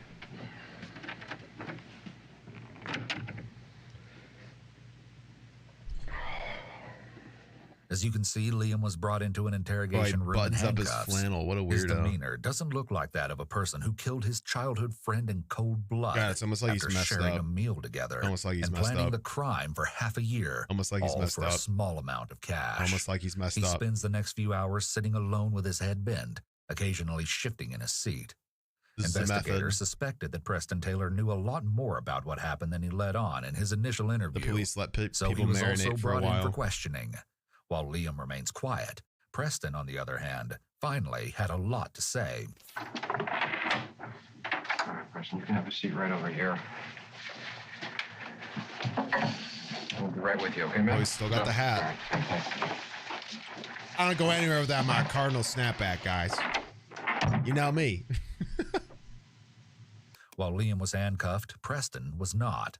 This could be an indication that the police want Preston to feel like he isn't as guilty as Liam. Yes. That way, they may be able to earn his trust and use it against Liam. That's exactly why. After being left alone, Preston looks around the room and bites his nails. Maybe because he he's appears nervous and uncomfortable. Gee, I wonder why. why. The detective instructs him where to sit and strategically places him furthest from the door. Gee, I wonder why. The room is stark and has nothing on the walls or inside it besides some chairs and a table. This is done intentionally to not distract the suspect and to make them feel on edge. All right, hey, Preston. Sorry to keep you waiting, man. How you doing, all right? Yeah. You remember me from December? Yeah. My name is Brian Weisbrod. I'm a detective with the prosecutor's office. And I don't know if you ever met Detective Volbrecht, Mike Volbrecht from Neptune City. Wait, he's shaking his hand. He's shaking his hand to appear submissive. Write that down. Oh, wait, we're not going to talk about how this guy... We're not going to talk about how this guy shook a hand. He didn't lean forward. That's it. He didn't lean forward. He was not. That's why. This guy leaned forward, though. This guy's being very submissive. Wow. I first just want to tell you thank you for cooperating, coming down today to talk to us. We appreciate it. I know you had said you have a lot of questions. We had spoken to you out in the car and transported you here. I told you that we were not going to talk to you in the car. We wanted to do it in the setting. Talking to you in a car is not appropriate. But how are they going to We'll protect get to all your Anthony? questions. He's apparently We're happy to answer anything that you have. one of We 3 do wanna people talk who to you. know the truth. And before we do talk to you, I do need to provide you with your Miranda rights. The 2 detectives are very friendly as they think Preston is ready to confess fully. Gee, I wonder why. They read him his Miranda warnings and have him initial after It's not each what they're right called. to indicate that he understands them. This is the best practice, especially with a suspect who is either young, the only uneducated, or unfamiliar with the criminal justice It's system. literally required. obviously- It's not the best practice. It's literally required. Like they're legally required to do that. You know why Mike and I want to talk to you today. It's the same reason why Detective Mahoney and I spoke to you back in December. How does he have And like it's about Sarah. direct? This is what annoys me the most, dude. What happened to Sarah? Is he has like direct methods and material that are proven methods by the police, and he's always like, this could be, or it's the best way, or it has it could be because they're doing this. It's literally what they're doing. It's proven investigative technique that the police admit to using. Except the second one, somebody bites his fucking nails. He's like, this is a common form of nervous anxiety and an admission of guilt due to the fact that micro expressions are used by the FBI. Believe me, no source given. We know what your involvement in it was. All right? We want to talk to you about that. All right? What we're most interested in knowing, not necessarily what happened, because we already know that. We want to know why it happened. All right? We want to know why Liam did what he did. What did he do? He killed Sarah. Okay? And we know you know that. Right? You know that. Correct? Yes, correct. Okay. That's what we want to talk to you about. All right? I want you to know that we understand that people put themselves in positions that, looking back, they regret. We get it. You're a 19-year-old kid. You have a whole life ahead of you. I'm an adult, but thank you. You got to lay it out for us as to Dude, why what it the happened. heck? All right, and why he did what I'm he not did. a kid. I'm an adult. Money. Okay. How much money are we talking about? He says that she had anywhere from upwards of $50,000 to $150,000 left to her in cash from her mom. Okay. Where did she get the money? From her mom when she passed away. Okay. She found it's a story. She found a box in their old house now that they keep just for storage that had a note and a whole bunch of money. And I was starting to think that photo wasn't real. Thank God they made sure that I knew it was an actual one. Okay. The detective immediately begins the confrontation step of the Reed technique. This step is when the interrogator informs the suspect of the evidence against them, implying in a confident manner that they already know the suspect is involved in the crime. That's The not suspect's stress necessarily the level Reed increases, technique. and the interrogator may That's the invade the futility suspect's personal technique. space to increase the discomfort. The police sometimes use a preponderance of evidence to tell the suspect that they know too much already, so there's no point in not saying the truth. It's called the futility technique. It's not necessarily part of the Reed technique, because the Reed technique is, once again, a shaky pillar to stand on due to the fact that it can sometimes be linked to direct coercion of the suspect. But go on. Mr. doesn't do his research and doesn't qualify in criminal investigative studies. Here, the detective leans in towards Preston as he speaks. By minimizing the severity of the situation and downplaying the consequences of Preston's involvement, the detective hopes he will be more honest and forthcoming with them. At some point, either before, it's important to note that you cannot detect deception through body language analysis alone. All right, cool, thanks. It's a story. She found a box. Money. But later, shortly after, Liam had been bragging to his friends about having a lot of money. But later, when one friend asked to borrow money from him to buy a camera, Liam said he didn't have any. Liam is Aquaman. Liam refused to tell the friend why he no longer had money unless they spoke in person. You but said he you added had that he was bread. running out of data on his phone and that he was unemployed. We now know that Liam had been expecting to steal a lot of money from Sarah. Instead of $50,000 to $100,000, Liam only found around $10,000. Oh. He once again ominously warns the friends that he can't explain what is going on over the phone. Gee, I wonder why. Did he tell you ahead of time that he was going to do this? Yeah. All right. How long do you think he planned to do this? About a month, which wasn't too serious at first. It wasn't? Okay.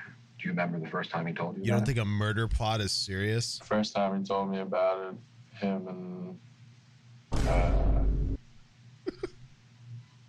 and Sean came in the class. I just thought it was a funny joke, thinking about killing the friend that we know. You know, it's kind of like a joke. Like, thought it was like a funny thing we were doing. This time, but Sarah just found a bunch of money, and that was it. And then it wasn't until about a month or two later he said that he was coming up with the idea. Okay, what did he tell you he planned on doing? Taking her out and then find somewhere to dispose of the body. When you say taking her out, what do you mean? Wow, what details? Strangling her. Okay. And then he was going to dispose of her body? Mm-hmm. All right, did he tell you what he planned to do with her body? No. He just said that. Okay. How did dispose you... of it, that's what he said. I want to bring you back to the day that this happened. All right, do you remember what day of the week it was? No. All right, it was a Friday. Do you remember that? Yeah. Okay. Do you remember what you did that day? Did you work, go to school? I went to work with my dad. Do you remember where you worked? I went to work with my dad, and then I helped dump a body. Normal Friday antics. Yeah, I was working with my dad. And then he said that it wasn't a joke. And then I was starting to get concerned that he actually killed her. Because, like, when she was in the car, she wasn't breathing, and then we hit her body in the river. That's kind of when I thought things were going weird. Was when, like, she was dead and we hid the body. I was starting to think it wasn't a joke at that point. I just didn't really. I was starting to feel suspicious of Liam at that point. Go along with it at that point. Okay. When he said that he did it, did you know what that meant? Yeah. What did you take that to mean? I took it as he killed Sarah. Okay. Said that her body was still at the house and that he needs to get rid of it tonight. As a fucking The detective genius. is establishing premeditation. There's no legal obligation for Preston to report what Liam was planning. That's true. But helping him before or after the murder is a serious criminal offense. Also true. Despite being honest, Preston is using minimizing words to downplay the horrific nature of what Liam did to Sarah. Such does he speaks people in a monotone and is emotionless, trying even though to justify Sarah was their his crimes. friend. The detective is establishing a timeline now that he thinks Preston will be more honest with them, and now that they have a better idea as to what really occurred. Without realizing it, Preston implicates himself further by stating that Liam simply said, "Dude, I did it," showing Preston was involved in the planning. If he hadn't been, he wouldn't have known what Liam meant by this very vague statement. I got home just as he was getting ready to run out the door for work, and he was like, "Dude, I did it." The detective Thank catches God we went this and backwards. has I him didn't hear confirm that he knew what it literally a meant, minute ago. so that he can't deny being involved in the planning later. I choke her out, drag her into the back, put her in a bathroom, and then I had to go straight to work. So Preston came over, took the body, put it in the bushes, and then I was at work. I had a full Why would he put it in night of the work, bushes except instead I of left leaving work it in the a couple house where times, nobody which looks is? sketchy. I look for my phone though, which is a reasonable thing to do. Yeah, you gotta look for your phone. Yeah, you can't. Which is kind of like me losing my phone was kind of a good thing because the cops are like, oh, he's hanging out with her. He lost his phone. He's going back and forth between his house looking for it. Right. And then I get off work that night, go straight over. Preston and I go over to her house, take her safe, bring that over to my house before we do anything. Then we take That's always her good, body taking out direct of the evidence bushes from a and crime drag it scene over to and bringing her it back to fence. where you are. And That's I smart. Crawl, get into her car, and I back up. There's a security camera across the street, so I had to act like her. I watched her every time she backed out. She does the same thing. So I backed out exactly like she did and drove off. Put her in the trunk? Did she peel out that No, hard? I put her in the passenger seat of her own car. And then Preston and I had these walkie-talkies to communicate with. We just used them again. So I was driving, and I had her buckled in the passenger Right, seat. so she looks like she's just sleeping. She's just sitting up. And my plan was, for me, I underestimated my own strength. Nobody and how much cares. a dead body would weigh. Because it's lint weight. Yeah. I got up on top of the bridge to throw her off. My plan was I was going to throw her off, run over, jump over the divider, and get into Preston's car. And I go up, open the door, unhook her, pull her out, start dragging her to throw her over, and then cars start coming up. I see, like, headlights coming. I try to get her over, and God, I I feel like can't. I've heard this My before. leg up, like the weight from approximately her 2 body, hours of YouTube like, video before this. made me fall, and my leg, like, went up. So now I'm limping, my leg's f***ed up, and there's 3 cars coming up. So I grab her body. Dude, I had superhuman strength, and I threw it in the car, and I picked it up, and her feet were up here, and her head was down there, and 3 cars go by, and I'm losing my shit. God, what a close one. That easily could have been a cop. Yeah. And then you almost got The caught. police station is like right there. Yeah, yeah. And then Preston comes over the bridge, goes around, makes a U-turn, comes up behind me. The 2 of us throw the body over, and then we're out. Oh, so you needed help? I needed help, yeah. I pretty much hung her, like, I picked her up and had her just, like, dangling off the ground, and she just pissed herself. And because you lose control of your said my body. name, and then that was it. That's fucking And it took me a half disgusting. an hour to kill her. I thought I was going to be able to choke her out and have her out in, like, a couple minutes. Choked her out for 30 minutes. I choked her out, and then she was just laying there having a seizure or something. So then I got a shirt, and I just shoved it down her throat so she wouldn't throw up or anything, and held my finger over her nose, and set a timer. That's the only time I had my phone. Set a timer? And it took me like a half an hour after I hit start. What a fucking monster, dude. This is the thing about, like, heists. There's so much shit that you can't account for. You don't know. Yeah. You don't know until it happens. Liam then went to work as though he hadn't just killed one of his closest Fucking friends. good He Lord. likely continued on with his night as normal to have an alibi for at least part of the night and to appear like he wouldn't have had time to commit the crime and move her body. Preston is describing all of his actions as if Liam made him comply. There's no mention of Liam threatening him or otherwise forcing him to assist in this crime, and Preston is looking more and more like an accomplice and co-conspirator. Did he tell you where her body was? He said it was downstairs. Okay. And what did he ask you to do? He asked me to help him get her into the car, and he drove her car up the bridge with her, and I just came up behind and came up after. Okay. Now, prior to, you said you got home from work right around the time that he was going to work, right? Yeah. What time do you think that was about? I don't know, 4 o'clock. Dude. It's still daylight. Okay. Did he have you go to her house and move her before? I don't know if you got home Preston's from going work? to get life in prison, but So you're shaking your head. What does that mean? First degree. What did he ask you? Conspiracy to Made commit me murder wanted me to by look for his Preston. phone First because degree by he dropped Liam. He dropped his what? His phone. Burglary Okay. of the first degree by Liam. And then he said So you went over there Or by yourself? actually, yeah. Okay. And when you got to the house, was there I anybody can't home? remember. No. This happened in Alright, New He said Jersey. that her aunt and grandma New were stopping by Jersey later. grand That's why I had to larceny. leave. Okay. How did you get into the house? He left the back door unlocked. All right. And do you remember, did you drive your car over or another car? He drove my car. All right. And where did you park it? I parked it across the street from Holly Street. There's that garage on the right, and there's a little dead-end street parked on the dead end and hopped the fence into her yard. Okay, so you didn't pull up in front of her house? No. Okay, were you by yourself or were you Anything with somebody under else? $200 in New Jersey is a Preston petty admitting theft. he parked his car away from Sarah's house shows that he knew he was going over there to do more than look for Liam's phone. Grand and what he was planning to theft. do was something he didn't want anyone to see. So you accessed the property from the back? Grand theft can range from carjacking went into the back door to taking an item which There is was nobody slightly else home? more than 200, which is a And fourth what did degree you crime. see when you went into the house?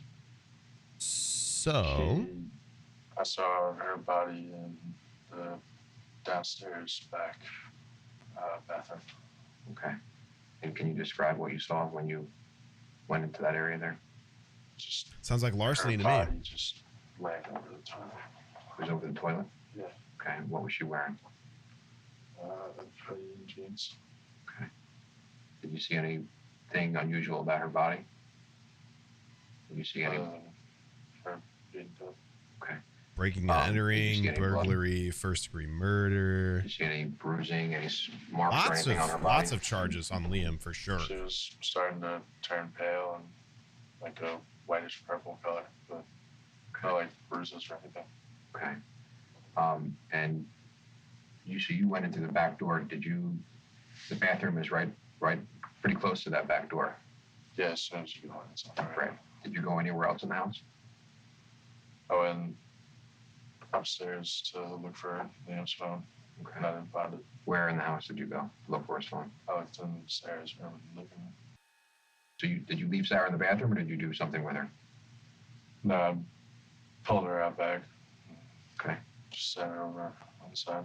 All right. So how did you carry her? Did you throw her over your shoulder? Did you drag her? Just picked her up under her shoulders. Larceny is a different degree of theft. The And you charge took her depends out on what the door? amount stolen or the value of what was stolen. And when you came out of the back Depends door, on the did you go to state the left as or well. did you go to the right? All right. Okay. So was that towards the driveway or away from the driveway? Away from the driveway. Okay. For the first time, Preston seems upset. However, his reluctance to talk about this is to protect himself, not because of what he did to Sarah. Gee, I wonder And why. how far, when you came out the back door, how far away from the door? What did a you go? mystery. Why would Preston be defensive about an interrogation about his Bushes by the back fence. involvement in a murder? Is there a shed there? Maybe if he bites his The nails, you casual might way in be which able to Preston tell. discusses Sarah's dead body is disturbing. His tone never changes, and he seems completely unbothered. It was dark out by the time I got over there. Got her outside, like the sun was just going down. Okay. Were you able to see, or did you need a flashlight or something like that? I was able to see. Okay. So then you leave. You go back through the backyard to where your car was parked? Yeah. You got back in your car? Yeah, I went back to my house. Okay. Did you go back to your house, or did you go back to your parents' house? Back to my house. The one on 11 High. What was that? The one on 11 High. Yeah, almost like if he was And when remorseful, you he got would have back there, what immediately did you done do? something. I sat on the couch, just waited. Okay, waited for Liam. Preston admits that when he got back to the house, Liam wasn't there, and he sat on the couch waiting for him. This shows he had ample opportunity to go to the police or to discontinue his involvement, but actively chose not to. He came home twice during work. The first time, he was like, "Did you do it? Where's my phone?" Like, freaking out. And I just said, "No, I did it. I don't know where your phone is." And he just got mad and stormed back out the door. Okay. And then he stopped back home another time to, like, rip apart the house looking for his phone. Liam left work a few times that night and was caught on CCTV as he snuck in and out of the back of the restaurant. And then when he came home from work, What a moron. he told me, "Okay, follow me."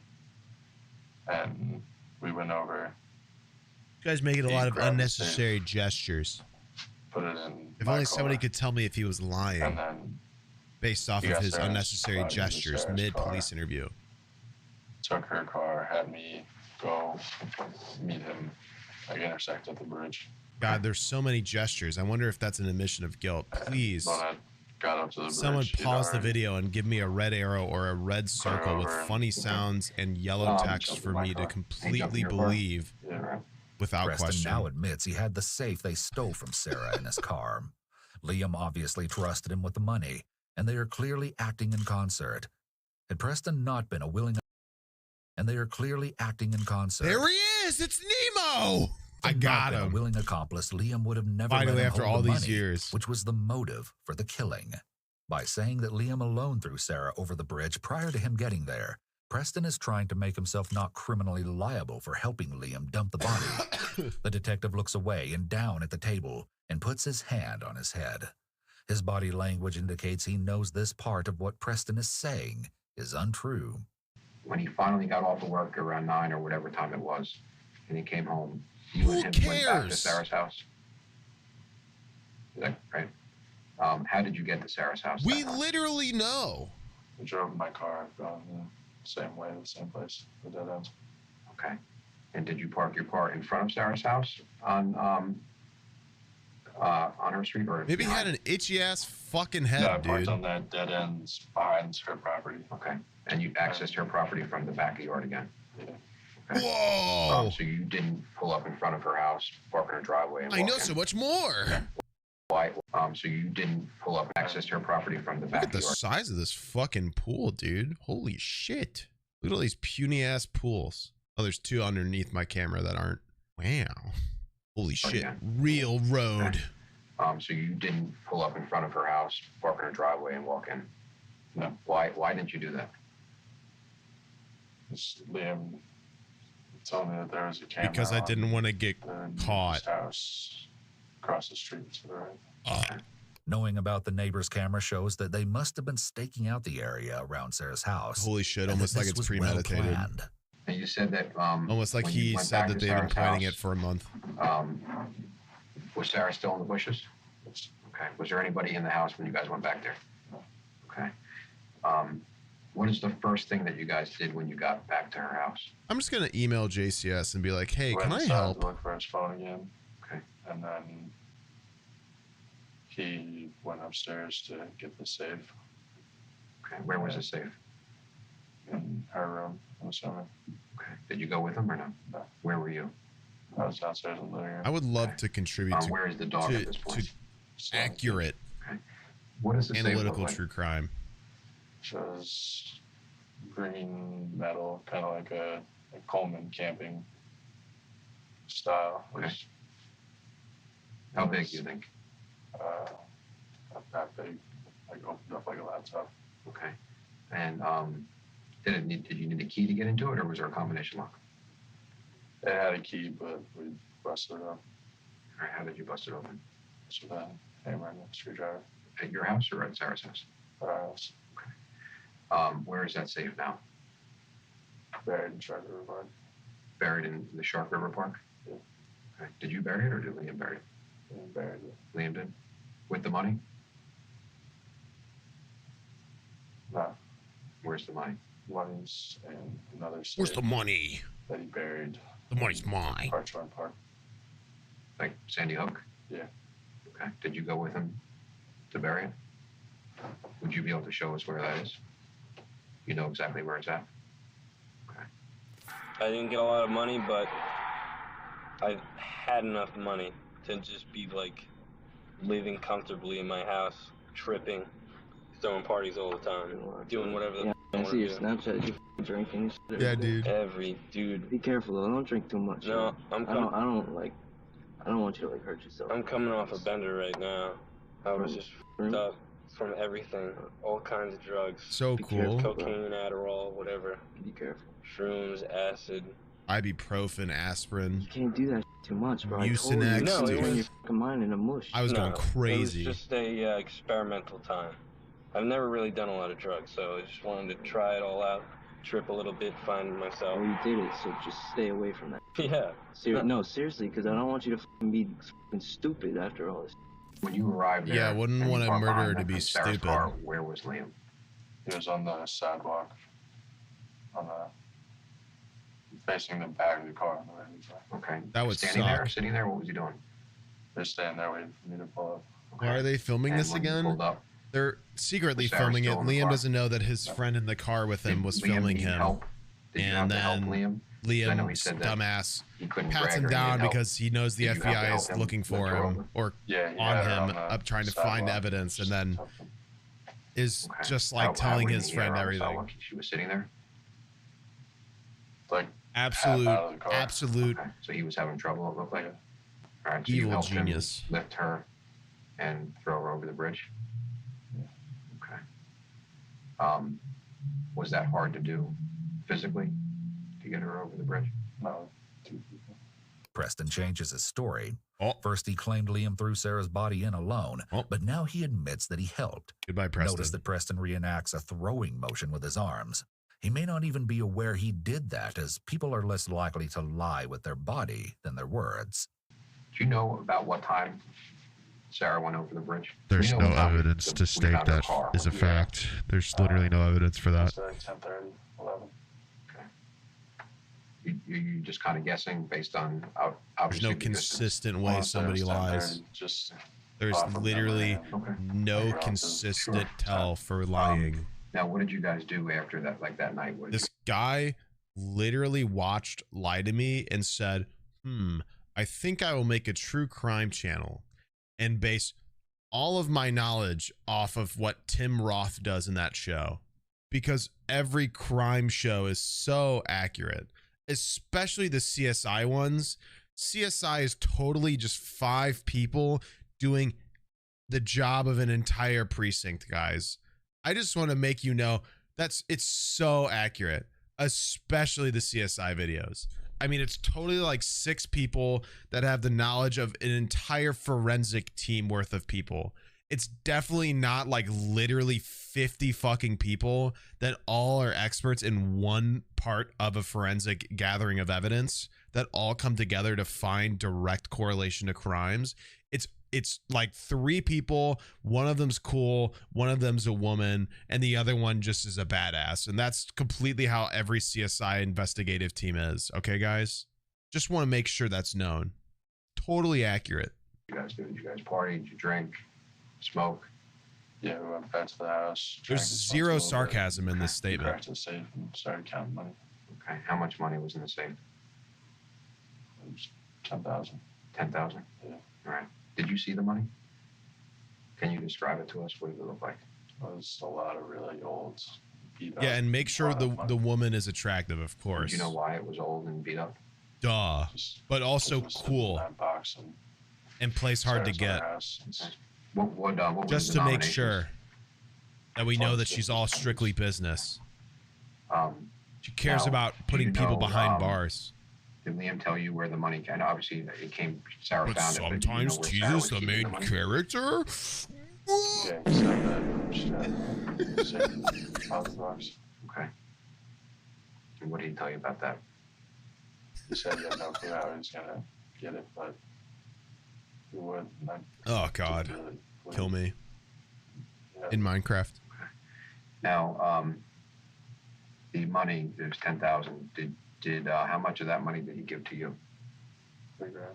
$3 grand. Okay. Have you spent the money? Yeah. Still have it at the house? Spent spent it on. half of it Spent it on. just a An Adderall. really big sum of weed. And Some of weed money. the rest, he Yeah, we hit a body so I took could from me buy and put it in that weed. safe. And so did you and Liam went In to bury the money 2017. together? Would you use did you use a shovel, or were you like how deep is this hole? It really isn't deep at all. We just dug with our hands. Okay. And the safe is in the ground there? Yeah. Okay. Did you have like a marker or something? Like how would you know where? There's I don't really know how to describe Man it. killed There's, a like, man for weed courtyards, money in 2017. like, If only he in could see 5 these years huge from mounds then. of Oh my dirt God, that are, bro. like, have walls, like retaining walls. Okay. And in one of those, it's just in that Just very just for like context, Colorado fully legalized weed in 2012. Holy shit. Hold on. I found an article. Okay. First of all, this is in New Jersey. New Jersey medically legalized marijuana in 2010. 6 years, 7 years before this crime, it was medically available. I mean, I guess he still needs the money to get it, but like it was medically available in his area 6 years before they did this. buried under some dirt. Okay. It's always very useful to get detailed information about things that only the perpetrator would know. It's also very useful for trial to have the money, as it was the motive for this crime, and introducing the money they stole into evidence will help sway a jury. You said there was another safe that's buried in Shark River Park? What safe is that again? That was the safe that we got from Sarah, and that just has a few loose articles of clothing that they were all like spoiled from they strangled her. Okay. Are they Sarah's clothing? All right. When you say soiled, what do you mean? He said that they were just doused in like vomit and urine. Okay. Did he tell you that Sarah threw up on herself? What did he tell you about that? He didn't really describe it too much, but okay. He said that like when he did it, she just started vomiting and then she just peed herself. Okay. Did he change her clothing? No. I don't think so. All right. Do you know then the clothing that would be in that safe? Do you know like? It was just like a scarf. Okay. That she was wearing. Okay. The boy's actions of burying her soiled clothes show absolute callousness, and also how gruesome the killing was. Tell us what he told you happened when he strangled her. What was he doing there with her? Ooh. Sorry, an ad played. I wasn't looking. I'm exhausted. They strangled her. Okay. Are they Sarah's clothing? All right. When you say soiled, what do you mean? He said that they were just doused in like vomit and urine. Okay. Did he tell you that Sarah threw up on herself? What did he tell you about that? He didn't really describe it too much, but okay. He said that. Skip to the sentencing? No, this is like actual interesting content. The interrogation of the criminal once the police are put on what's happening is the interesting part. I don't know why they decided to add 2 hours of the police getting their shit together, but it's most likely to have gotten more ad revenue out of this video. The boy's actions of burying her soiled clothes show absolute callousness, and also how gruesome the killing was. You don't think the whole like plotting her death was callous at all? When he strangled her, what was he doing there with her? How did they get there? What were they doing beforehand? That sort of thing. He told me he was no callousness at there. Her house. I don't know what the scenario was, but they were going to leave, and she led the way and he just grabbed her from behind. Okay, and then what did he do? Before she went out the door. Okay, and before she went out the door, what did he do? Grabbed her, pulled her back, and strangled her. Did he describe it to you? Did he like tell you what happened? Do you know what part of his body he used to strangle her? Hands. He told you that? Yeah. Okay. And where did he put his hands? I don't know. Okay. Did he do anything else to her? Did he tell you that he assaulted her in any way? No. Okay. Liam and Sarah were friends for a long time, right? Yeah. How I mean, how would you describe their relationship? They were like really good childhood friends up until high school, and then just kind of grew distant. Okay. Did he ever hook up with her, go out with her, or anything like that? No. Did he ever express an interest in doing that? No. Do you know if she liked him, like wanted to go out with him or anything like that? No. So I know you had said that he did this for the money. Did he think he was going to get $10,000, $5,000? How much money did he think he was going to get from this? All of it. What he thought was all of it was what he described as anywhere from like $50,000 to $5,000. Okay. What are the other reasons why he killed Sarah other than the money? Is there a thrill involved in it? Is this something that he's always wanted to do? No. It was for the money. Yeah. Okay. What did he need the money for? I don't know. There were just starting to move out. Drugs, apparently. He was getting tired of his job at Brennan's. So, did he owe anybody money? No. Not that I knew about. Okay. Was he having a problem? Like, did he have concerns about paying rent? Like, was he worried about money? I'm just trying to get a feel for why. Not really. He had money in the bank at the time. Is he like the type of guy that's always down on him, like money, like doesn't have money, borrowing money from people all the time, or no? No, he's always got some money on top of it. Okay. The detective is asking these questions to show how senseless the killing was, and that he didn't actually even need money. Did you know when you went off to work that day or the night before, did you know that this was going to happen, that he was going to do this? All right. Had he been talking about it? Like, had he been... The first time he said it, it was just like we were with other people and it just seemed like a joke. And then he mentioned it again. Witty banter. It was just that day. He was like, you ever just plot a murder as a joke? The detective is again trying to show premeditation so that first-degree murder can be charged. True. Let me ask you this. Do you remember when Liam laid it out for you that this is what I'm going to do? I'm going to go to the bank with Sarah. I'm going to go back to her house. Do you remember him saying that to you? It wasn't until the day of. It was just like, yeah. So the day that he did it? Yeah. Did he tell you beforehand, or he told you after that he... He told me, like, while it was going on. Like, while he was with Sarah. Jesus. So you were talking to him? I was at work, and she had said... You didn't feel like you should warn Sarah, her? And he thinks that this might be his chance. Okay. Did you ask him any questions about it? No. Did you know what he was referring to? Yeah. The detective has built a very strong case against Preston by asking him specific questions concerning his knowledge of the crime. Were you supportive of him doing this so you could get some of the money?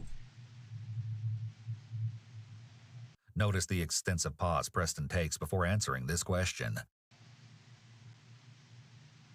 If you were, it's okay. I didn't really think. Wait, what? Notice the doing this so you can get some of the money? Knowledge of You the do crime. this so you can get some of the money. If you were, it's okay. Probably. I didn't really think it was going to happen until it actually did. The detective tells him if he supported Liam's actions, it's okay, as he can see Preston is having a hard time admitting he was okay with it.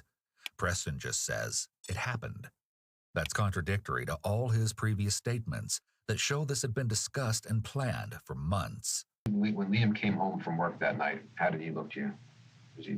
He was sober, right? Yeah. Was he fucked up, drunk, high? No, he was completely sober. What's that? He was completely sober, just really frantic. Okay. So do you think during the day, like he was sober when he did this and just went to work and came home, and then that's when you guys started partying and hanging out? He might have smoked a little weed during the day, but... Okay, he seemed fine to you when... Yeah. When he was coming home from work to look for his phone, he seemed okay to you? Yeah. Okay. This line of questioning is meant to defend against any diminished capacity defense Liam could possibly try to raise at trial. See, There was a lot of search efforts that were made. That's good. Like this has been good additional commentary. Like this is all good commentary here. Like that's Find true. Sarah.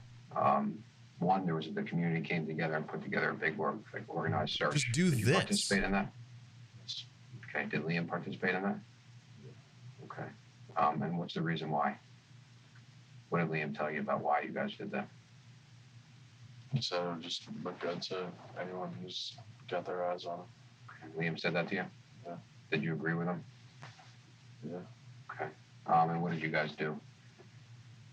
We went to the search party when it started, and we got split off into a group, and we started walking down the beach. Okay. The detective is getting Preston to admit to a lot of compelling evidence and their state of mind during and after the crime. This will be very useful for the jury to hear. It shows they had no remorse for what they did after the fact and were able to put on an act in front of their family. Has Liam ever done this to anybody else? I don't know. No. Is he upset about what happened? What's his overall Would I affect ever about what he did? sit down and talk to these guys about how they go about things on their channel? I mean, yeah, I sincerely doubt they'll want to hear what I have to say. Is he getting counseling? The fact that they're constantly reiterating pseudoscience to literally millions of viewers is a dangerous problem, especially since it's already a problem in criminal investigative environments, because the police already use these things terribly, inaccurately, and in ways to prove crime that they can't prove it with. Are you upset about it? And everything from the science perspective of research and citation says that they do it wrong and that they should stop doing it that way, and that they're willing to tell them how to do it the right way, and they don't. So yeah, I would love to. They're not going to ask me though. What do you think I really doubt they're going to want to hear what I have to say, because then they're going to have to actually not sound smarter, or they're going to have to stop pretending they're smarter than they are and cut a significant amount of their video length out. Did you think it was going to? And all sorts of stuff. Liam did a pretty good job of convincing me that she'd covered everything up. It just went wrong. Has he spoken to you about it?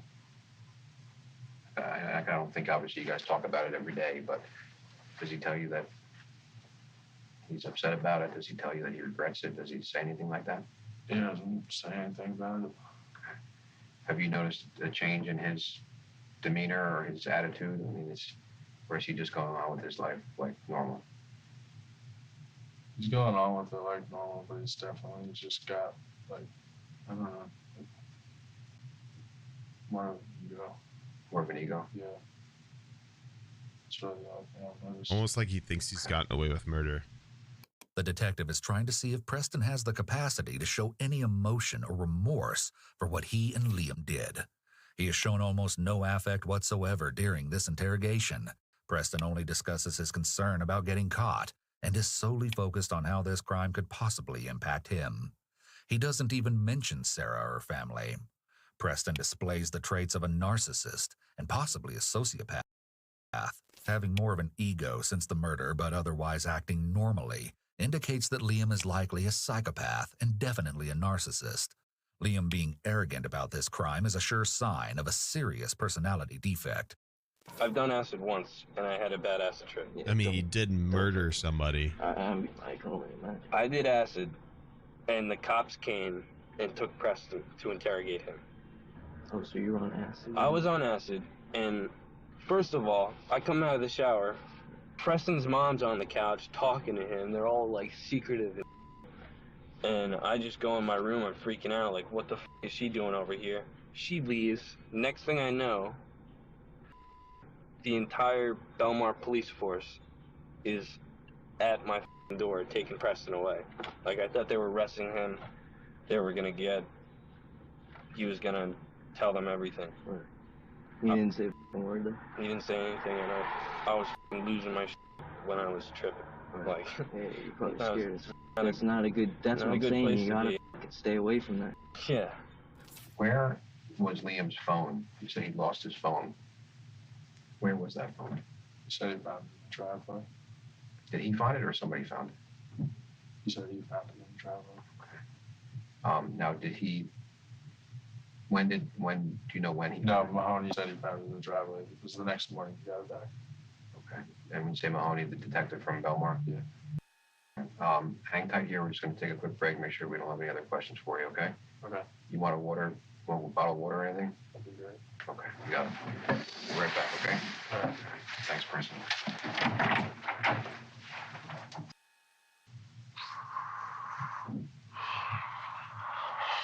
Preston puts his head in his hands and leans down on his knees, which shows a sign of resignation and exhaustion.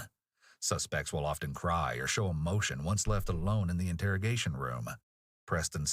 I feel like a lot of people would do that, considering they're being questioned, but okay. Still shows almost no emotion and appears pensive and almost looks bored. Preston begins drumming his hands on the back of the chair. Almost like he's left in a room by himself with nothing to do. I wonder why he's bored. Mystery. No remorse shown. He's bored in a room with nothing to do. Stress and self-soothing becomes across as very strange after he just confessed to conspiring to rob and kill his friend and helping to dispose of her body. He begins to loudly bang out a song with his hands on the chair legs for the next few minutes. It's rather eerie to watch. And of course you're gonna include some of it.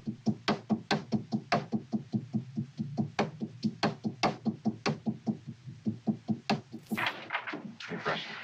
You okay? Yeah. I just have a couple more questions for you, and we'll be all finished up. Okay? So just brought some maps It's an in here. old JCS vid. I fucking wish, dude. Where, looking at this aerial photograph, can you circle the area, put a circle around the area where the bushes are that you dragged Sarah to? Okay. Okay. And can you just write Sarah next to there? Okay. All right, and that's where you moved her to. Mm-hmm. So and the door is where? Right. Yeah. Well, this is like an awning over the back patio. Okay, and so you looks like Liam actually said nothing, by the way. Right. Yeah. Okay. Can you just put your signature on the back of that for me, please? Like, Liam is not in the rest of this video. Just put today's date on there as well. The detectives return with maps and photographs to solidify the statements he gave. This is the final stage of the Reed technique. Having the suspect point to maps or sketches of the scene and returning the suspect back to the scene or reenact the crime are commonly used at this confession stage. It's vitally important to back up the truthfulness of the confession with independent corroborating evidence, such as disclosing key facts of the crime, which would only be known to the perpetrator and investigators, or turning over critically implicating evidence. We're hoping that you're going to be able to show us these locations. Would you be agreeable to that if we put you in a car? Would you take us just to these spots so we're not having to go out and look? Yeah. All right. And obviously, what we're doing here, Preston, is obviously we want to be able to give the family some closure.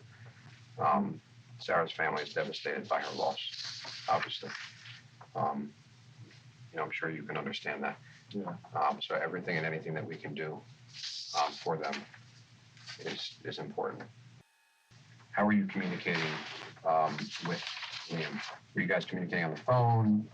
Were you guys communicating by like radio, little portable radios? What were you guys using? 2 soup cans tied to a string, actually. What's that? He bought walkie-talkies. Okay, and what do those walkie-talkies look like? Black and red. Okay, and where are they? Walkie-talkies. He has one of them. One of them was still in my car. Okay, so one's in your car? Yeah. And where's the one that he has? One. I have them somewhere in the house. Okay. Do you know what brand they are? No. Okay, and where did he buy them? Walmart. Okay, did he buy them specifically for this? I was assuming so. Okay, did he tell you that? Did he say, hey, I bought these walkie-talkies so we can talk when I do this? Or no, he gave me the walkie-talkie. Like when we were going over the bridge, he was like, yeah, better not using phones. He gave me a walkie-talkie. Okay, so did he give you the walkie-talkie before you left Sarah's house? Yeah. Okay. And did you guys use them? Yeah. Okay, and what kind of things were you guys communicating about? They just said, I'm coming up on the bridge, and I said, okay, I'm coming up behind you, and it's like, all right, hurry up, because I can't get this over myself. And I pulled up behind him. Okay. This is another compelling piece of evidence that goes towards premeditation and the depth of planning that went into this crime. The detective confirms that Liam bought these specifically for this crime. This also indicates that Liam may have intentionally left his phone or was planning to leave it at home so his whereabouts aren't trackable.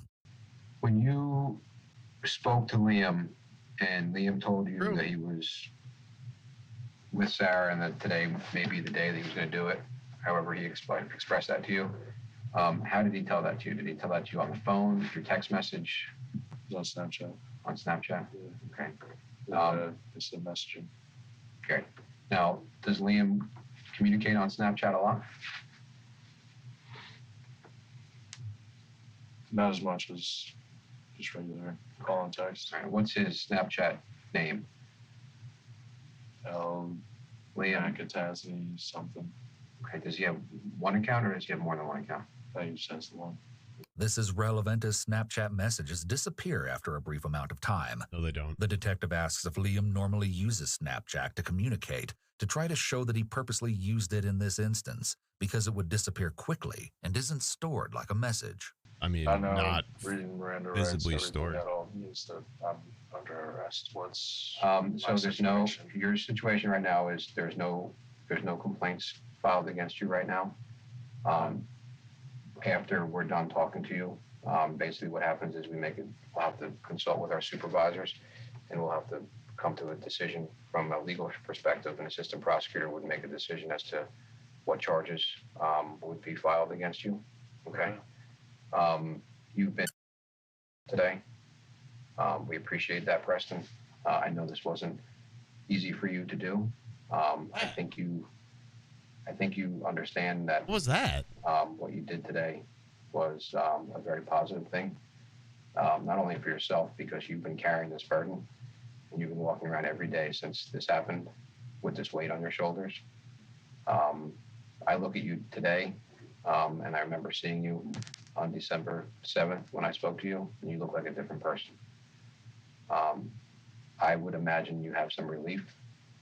I can't imagine what it must feel like every single day waking up in the morning, especially knowing that you have a sister. Being a piece of shit. I mean, looking at yourself in the mirror every day, I'm sure was not an easy thing for you to do. Am I right? Yeah. I can tell you, I think you did the right thing here. I feel like you wanted to do the right thing in December when we spoke to you. I remember looking at you. I remember how upset you were that night. All right. I think you're a young guy, man. You're 19 years old. I think you have many years ahead of you. You have a long life ahead of you, and I think I think by doing this, you're able to put yourself in a position where you'll be able to move on. I hope you feel that way. We appreciate, as I said to you earlier, that your cooperation and from when we saw you earlier today till. Am I listening anymore? Yes, but Birdie is awake and moving around, so I'm making sure she's not doing something stupid. It was the same thing when we spoke to you out at out in Belmar. All right. The detective knows he has enough to arrest Preston at this point, but wants him to cooperate and take them to the crime scene. So he makes it seem like this decision has not been made yet. The reality is that his arrest is not a question of if, but when. True. The detective is trying to elicit emotion from Preston by mentioning his sister and how much of a burden this must have been for him to carry around. Preston has given them a solid case, but he may be needed to prove the case against Liam. His cooperation could benefit him if he will testify for the state. If the state needs an accomplice to convict the main actor, they will often give them a lighter sentence in exchange for their testimony in court. Would you be able to bring us to where Sarah's body is, Preston? That's true. I don't know where her body is, but you mean the safes? Yeah. Yeah. And you already explained to us where she was thrown over the bridge. Yeah. Okay. All right, we appreciate that. Let me just go get our cars ready, and we'll take a ride. Okay. All right. All right. Thank you very much. I appreciate it. All right. Well, thank you.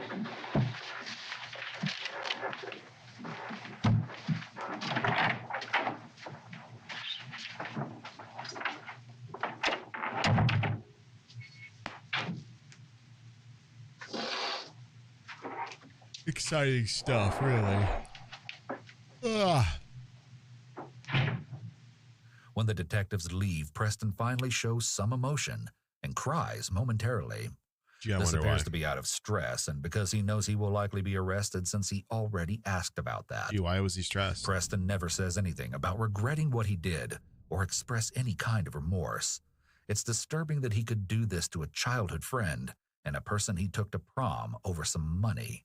He had ample opportunity to report Liam, as well as the opportunity to discontinue his involvement. Not the 7-year-old Preston made Facebook decision post. after decision to continue with the crime. Liam is the mastermind behind this, but Preston was intricately involved. It seems unlikely Preston would have done something like this without Liam, whereas Liam seems like he would have done this no matter who was or wasn't involved. Following the interrogation, the detectives take Preston to exactly where he and Liam threw Sarah's body off the bridge and into the river.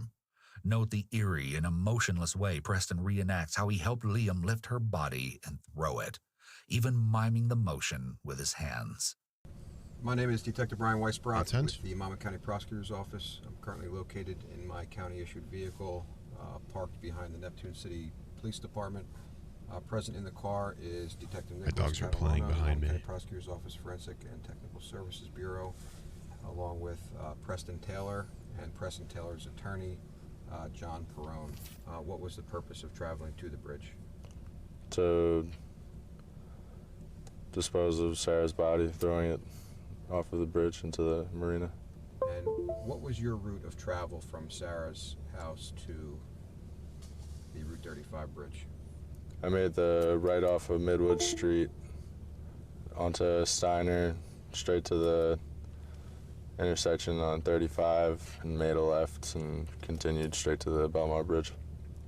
Okay. And are you aware if Liam traveled to the Route 35 bridge on the same route that you took? No, he took another roundabout way to avoid being seen on any of the storefront cameras along 35.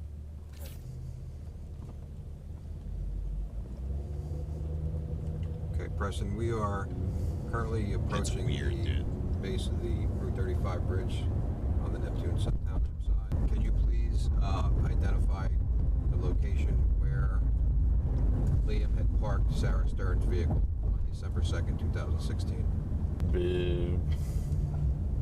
Yeah, right over here. Now I'm pulling my vehicle off to the shoulder of the roadway.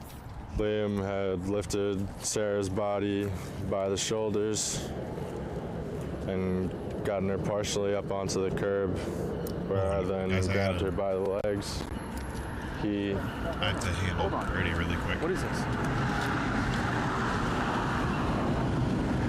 What is this?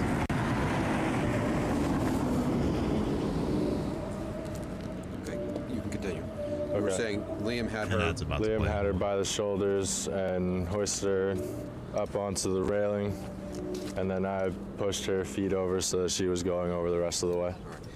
Are you confident that her body went over the bridge prior to getting to this equipment? Yes. You remember seeing this equipment? Yes. Okay. Specifically that, like, cone-shaped radar piece right there. About a week and a half later, the police then take Preston to Sarah's house to do a walkthrough so that he could show them what he did the first time he arrived at her house, to move her body and look for Liam's phone. We're along the back fence, and I had parked my car just right over here and topped the fence right here. Okay. I was informed beforehand that the back door would be left unlocked. Okay, who And ad's about to play, so be right back. Excuse me. told you that? Liam. Okay. And I entered. When I entered, When you entered, were the lights on in the house or were they off? the lights back here were off, but the kitchen and the living room lights were on. Okay. And I have frozen this egg. door was closed. This one I couldn't get open, but I was able to push this one open, enter, and Sarah was slumped in this corner right here. Okay. And again, behind this door. Preston, you said no. There's these two bifold doors here. The door to the left was in what position? It was closed. Okay. And did you try to open it? I tried to, was only able to get it about that far, and realized that she was behind the door. Okay. And how about the right door? Were you able to open that fully? Yes. Okay. And how was Sarah's body positioned in this bathroom? She was sitting like this, tucked into the corner and leaning over the toilet. Okay. And her feet were where? sticking out into the room. My first reaction, I left her, and I went to go throughout the house and look for Liam's phone. Okay, if you can take us to where you looked for the phone. And you walk through here, up these stairs? Correct. Okay. I continued this way. The dog was in its kennel as it is right now. Okay. Where was the dog's kennel at the time? Right there. And at first, I just looked in this general vicinity. Okay. I looked under the couch. And what are you looking for when you're in here? Liam's phone. Okay. When you were in this room, did you take note of anything that was out of the ordinary or in disarray? No. Okay. I mean, there were boxes like this, not these same ones, but okay. There's similar clutter. Okay. And then from there, I looked up here, opened the closet to see if it had slipped under the door, closed it, and I continued upstairs and into Sarah's room, where I searched just on the floor and on top of everything here, on the bed, and amongst all the clutter on this half of the room, and I didn't see the phone anywhere, so I went back down to where Sarah was. Okay. Liam, prior to coming here, did Liam or anyone else tell you where you would find Sarah? Liam told me that she would be downstairs by the back. Okay. And did he specifically say where downstairs by the back? He didn't, but okay. It didn't take much looking to find her. Okay. And then once I got back down here, I picked her up under the shoulders and hoisted her up, and I dragged her backwards out this door. She was been facing away, and I had my arms under her shoulders like this. Okay. So were her feet dragging on the ground? Yeah. Okay. And then I carried her over here, dragged her over here, and kind of sat her under He's the just bushes kind of right here. casually talking about how he disposed of a body. Bushes that you place Sarah in? Mm-hmm. Okay. You know what I mean? How did you position her when you brought her out here? She was just laying on her side like this. Okay. Which direction was her face? Facing outward. Okay. And with her feet down here and her head up here. Okay. So No, he's not the one that killed her. He's the one that moved the body Yeah. outside of the house. And then from there, and then helped dump it after. Jumped the fence where I had entered. Okay, if you can take us back to that area. Jumped back over the fence. I got in my car. They're most likely turned getting all this around out of him and because went Liam out isn't that saying way. anything. Immediately after, Preston then did a second walkthrough to reenact what happened when he and Liam returned together after Liam finished work. I waited right here where I could see the car, plus what's going on with the lights in the house. And what was the purpose of you being here the second time? Just to keep watch and make sure everything went smooth. Okay, and why did Liam come back here with you? What was your purpose in being here? To move Sarah's body too. Okay. During your second trip, did you go inside of Sarah's house? No. And did Liam go inside the house? Liam went inside the house to get the safe, and he went out front and got in Sarah's car. Okay. And did Liam tell you he was going to get the safe? Yeah. Okay. Did he tell you where he was going to get the safe, where it was located? Might have leg ones, but I mean, even if he's not so Liam cuffed, went he inside might the house. have Did he like. get the safe? Yes. Okay. What door did he? No, go he's inside been the house arrested. He entered through this back He has door. like this stuff on. Did you see him come out of the house with the safe? No. Okay. What door did he come out of with the safe? The front door. Okay. And what did he do with the safe when he came out of the house? He came out the back door, not the front door. Okay. And he gave me the safe. Okay. And I put the safe back over by where we jumped the fence. Okay. So you walked the safe back over there? Yes. Okay. And we came over here to where Sarah was left. Okay. Right under these bushes here. We pulled her out, and he picked her up to start dragging her. I grabbed her legs and got her over to the fence. Okay. So you're carrying Sarah by her legs, or her legs dragging on the ground, or are they up in the air? I was like holding them up in the air. And what part of Sarah's body was Liam holding? Her torso. Okay. And we carried her over to this fence near the safe was, hoisted her up and over, threw the safe over, the two of us jumped over, and I got in my vehicle and Liam got in Sarah's vehicle. Okay. And when you say you hoisted Sarah over, can you just explain how you did that and what happened when you hoisted her over this fence? Liam jumped over the fence first. I lifted I'm her exhausted, up. He dude. grabbed her by the torso. Going to that on the other giant side of the tangent. fence, My brain is pulled her over as I lifted her legs up. a bit fried, not gonna lie. Did you help him put Sarah in the car? I helped him keep her in while I got the door closed. Yeah. Okay. And how was she positioned in the car? Sitting upright. Okay. Did she have a seatbelt on? No. Okay.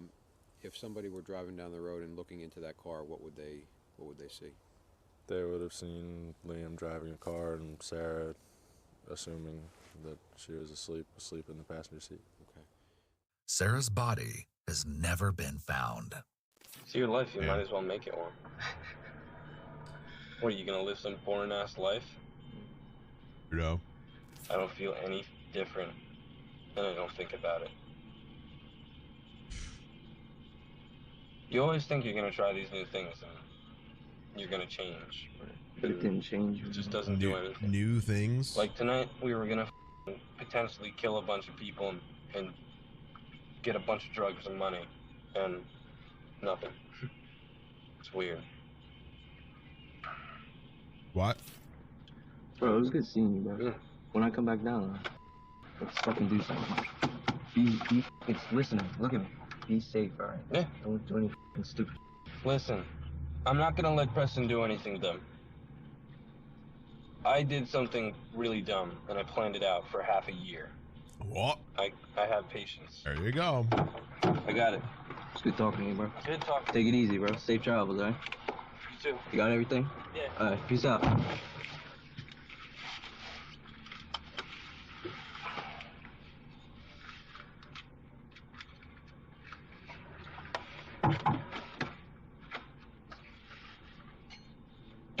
What's up? I don't know where my keys are. Thought I had everything. Oh, there they are. You found him? Alright, brother. Alright, bro.